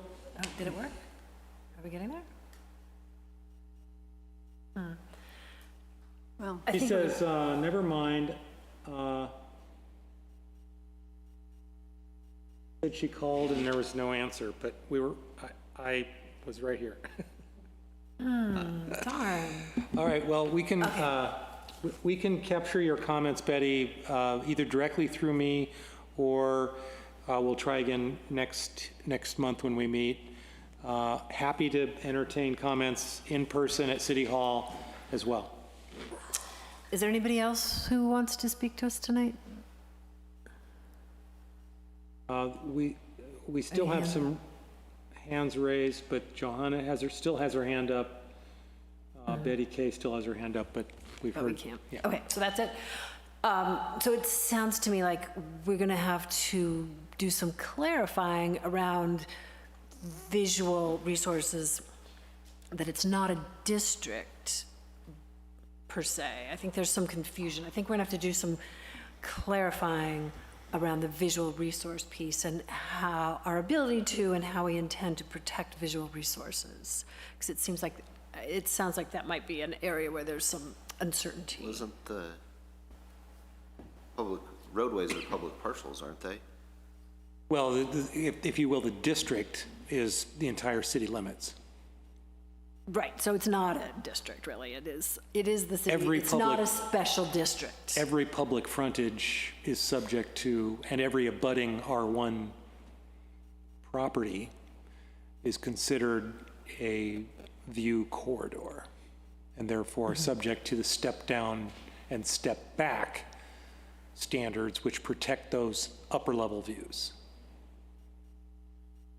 Yeah, that might be a sticky one. Commissioners, anything else? We do need to, thoughts about if we do public hearing next time, workshop, would that be like I can sort of somewhat constrained, let's say we would have a workshop for a period of time and then end the workshop and go back to more of a traditional planning commission meeting where we could deliberate. Because I think personally, I would want our more structured planning commission meeting where we could, before we send it off to a recommendation to council. Because I don't know what we'll get in the workshop. I mean, that could kick us into another meeting. Well, we'll have one structured planning commission meeting after the workshop. Okay. because it might be too long. Because we would vote in 90 days We're gonna have to to send figure to out commission. some way. Oh, We'll have to okay. talk about So how that would we're be the gonna third meeting. do this. Gotcha, okay. Planning commission meeting, workshop, Planning Another commission. planning commission meeting then in August, and that would be where we would hopefully Yes. send our recommendation off to council. So is this agreeable? Do you want us to vote on that, or are we happy No, with that's the fine. consensus? We don't need to vote for that. We all get it. It's, it's 90 days. It's 2 public hearings and a workshop. I mean, you can call the second one a public workshop or a hearing. It doesn't really matter. All that matters is the public hearings law requires that the very last one be a public hearing because you're entertaining a recommendation from staff to change the municipal code. Right, Yeah. that will be And action. that requires an actionable item. Yeah. And that's the final hearing. We have 2 meetings before then, which are going to be a little bit fluid for us to deliberate and take comments with no time clock pressure. Right, but we'll only do one of those meetings without the time clock. Yeah, we could do interactivity. We could do an Yeah, interactive yeah, one on yeah. the second one. Yeah, and we don't need to establish that ahead of time. We can just call them both public workshops, and during the meeting themselves, we can go with the content. I mean, I think that would be wise. Well, it's sometimes people feel, I think they need to prepare if they know they only have 3 minutes as opposed to if they feel like it's more back and forth. It may be that you're going to want to have some kind of limitation. That is possible. But 3 is not much, but to have an open-ended and only one time up, or do they get to come up twice, or do they get 5 minutes and they can come up several times because they've been stimulated? Yeah. I think that's the value of a workshop is that synergy's in play. So you really want to give people a back and forth opportunity because what one person says is going to trigger someone else's thought process. So I don't think you want to overly constrain that dynamic. So but it doesn't, my point is it doesn't need to be set ahead of time. It's the chair's decision given the dynamic of the meeting. Yeah.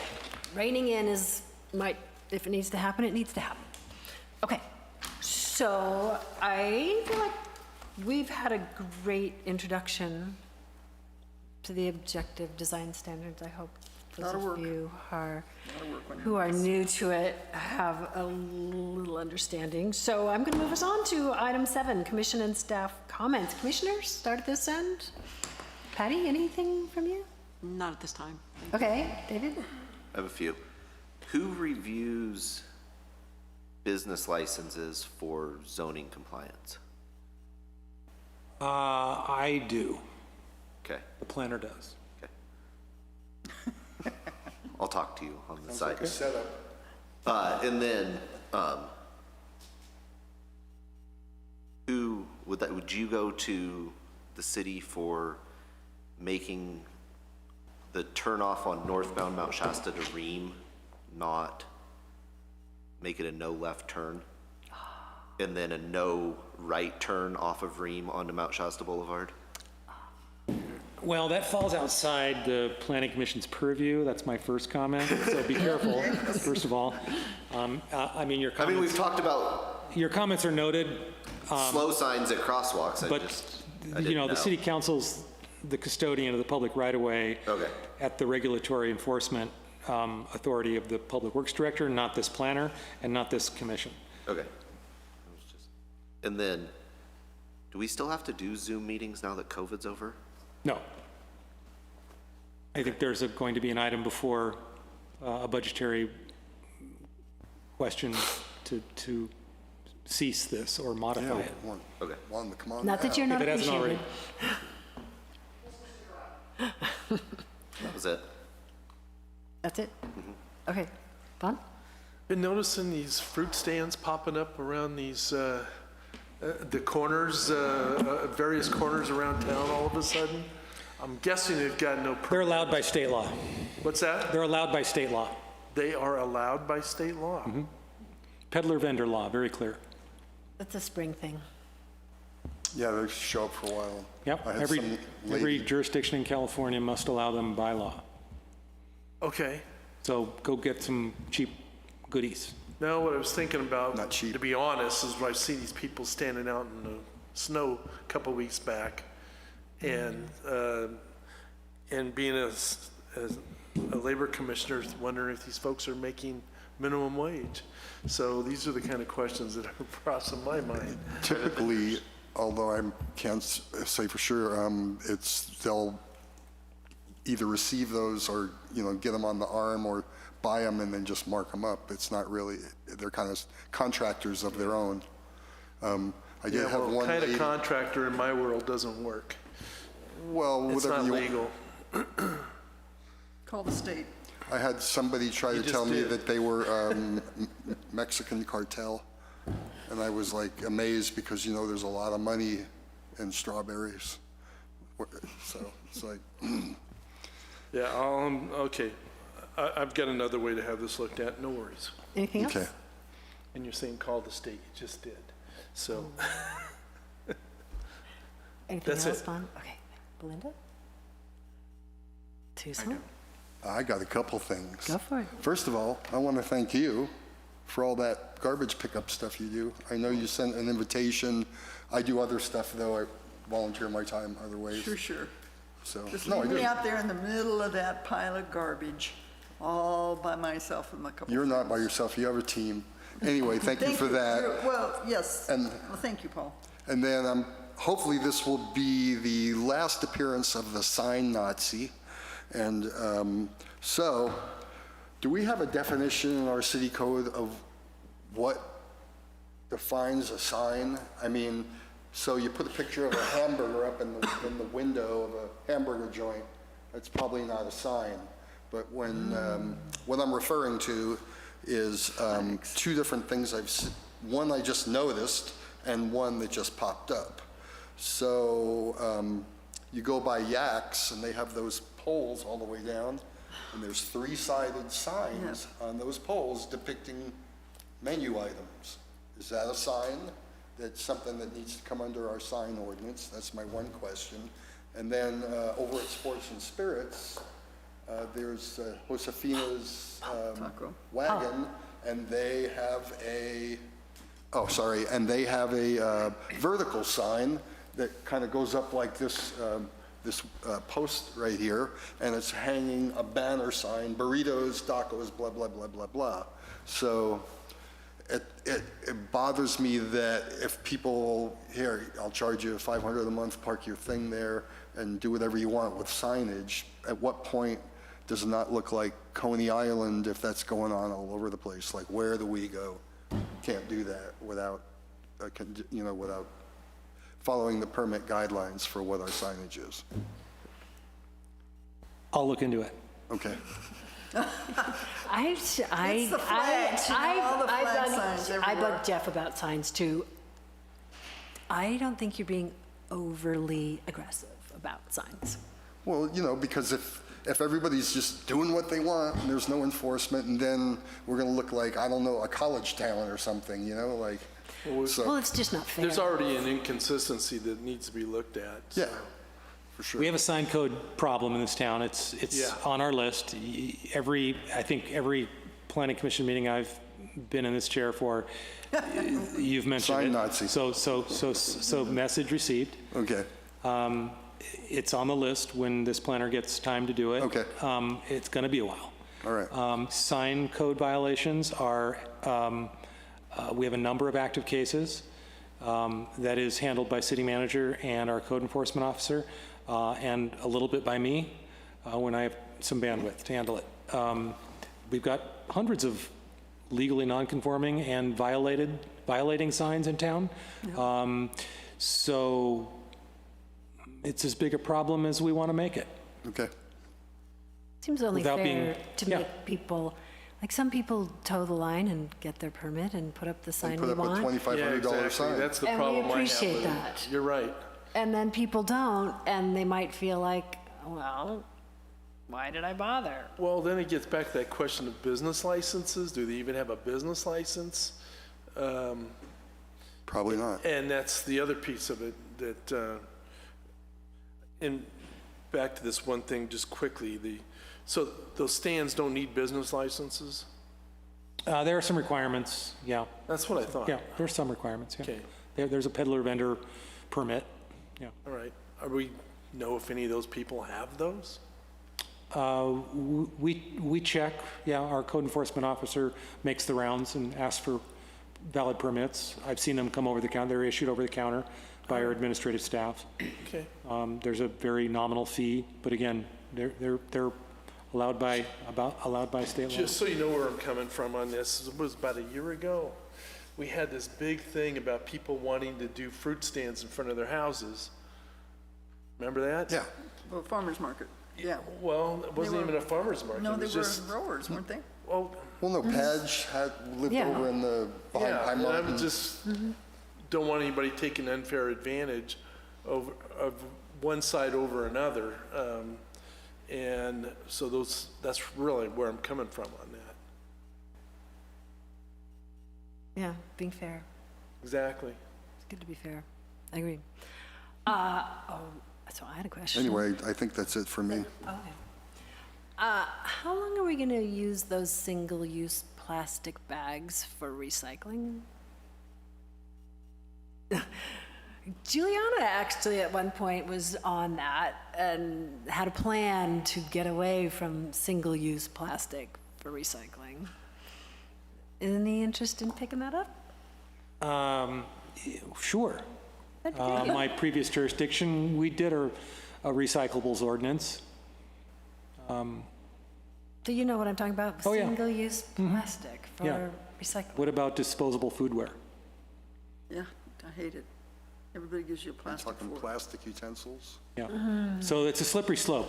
One, if you try to eliminate, if we're trying to reduce the waste stream or make it more recyclable and compostable, then the slope starts with plastic bags and it quickly goes downhill to food containers, and it then is into utensils, which are equally, if not more, part of the problem. So it's a big question and an open-ended answer. So Right, well, we talked about, using bins, reusable bins instead of Well, plastic they're not going to bags. be taking any glass after June 1st, I believe it is, except CRV. So if you have a glass jar of salsa, that jar will not, they won't recycle it because there's no money in it. Oh, But if it's, now they've got wine bottles, all sorts of things now have CRVs that didn't used to have them. Those are all still recyclable. how do I not know this? Well, you don't, you don't pick up trash with my person that does all this trash picking up in the whole South County. She does it all. But I would think if it's part of our city, if the It's not the city city, it's the opportunity center. There is no money in it. Yeah, well, I'm not surprised. No, she's but- talking about the city services. But, so I'm asking if when I use my single-use blue plastic bag to put my salsa jar in, does that mean they no longer want it, and why They're haven't we trying been to figure noticed out, about they're it? trying to figure out what they can do about it. I mean, you could drive it up to Oregon, because they still are taking it. That's what I do with a lot of my stuff. But that's gasoline, right? Oh, yeah, no, it's not easy. So, yeah, it's just a tough thing. Recycling is not really, Cut and dry. it's reusing, I think, is what we're supposed to do. Reuse. Don't even Same get into fork this. all the time. Bamboo fork. And so another thing is perhaps, or Jeff, if you want to talk about celebrating the cleanup out at the landing? the way? Finishing, out at the landing, getting the cleanup done out at the landing, the Oh, brownfield piece and that. yeah, there's a grant submission that's coming that we're getting help with from SEDC and other interested parties, SORA included, to help formulate a competitive submission for a very large grant to help with the landing. That's going to go public within the next 60 to 90 days. Right now it's in the research stage, and that research includes some questioning of staff, and Melanie provided some response to their inquiry around vision and that great big 127 acres of potential at the south end of town. So a lot more to be discussed, but this is the very, very front end of getting the money to be able to begin an exercise in visioning. So probably 6 months from now, we might, maybe less, maybe 3 to 4 months, we might see some action here in terms of front end visioning on that. In the hospital too, or the A Street? No news on that. It's still in, A mess, yeah. yeah, abatement, reconveyance and all that, so. What is, that property is it city property, that A Street? I'm Or sorry, is it, who owns it, that property? the old hospital? Yeah. Yeah, it's privately held, but it's under investigation as well, so, because of the arson. They couldn't, because of the fire, they couldn't, Sorry, the fire, not the arson. yeah. Because of the arson investigation, There's an investigation about the fire. yeah. Whether it was arson The city or not, couldn't, right? right, the city couldn't put it into whatever it was. Receivership? Receivership because the fire happened. Yeah, it's still in process, in receivership related to, or stalled out by the investigation into the fire, yes. Does the city want? Okay, so that's, I think, for commission. Did you have any other comments for us, Jeff? I don't, that's it. Okey-doke. How about we move on to number 8, future agenda items? Aside from what we talked about. Nothing on the development services side of things. I think we're really focusing on objective design standards and housing element follow-up. That's all I've got. Okey-doke. Then I'm going to adjourn our Mount Shasta Planning Commission regular meeting for Tuesday, May 21st, 2024.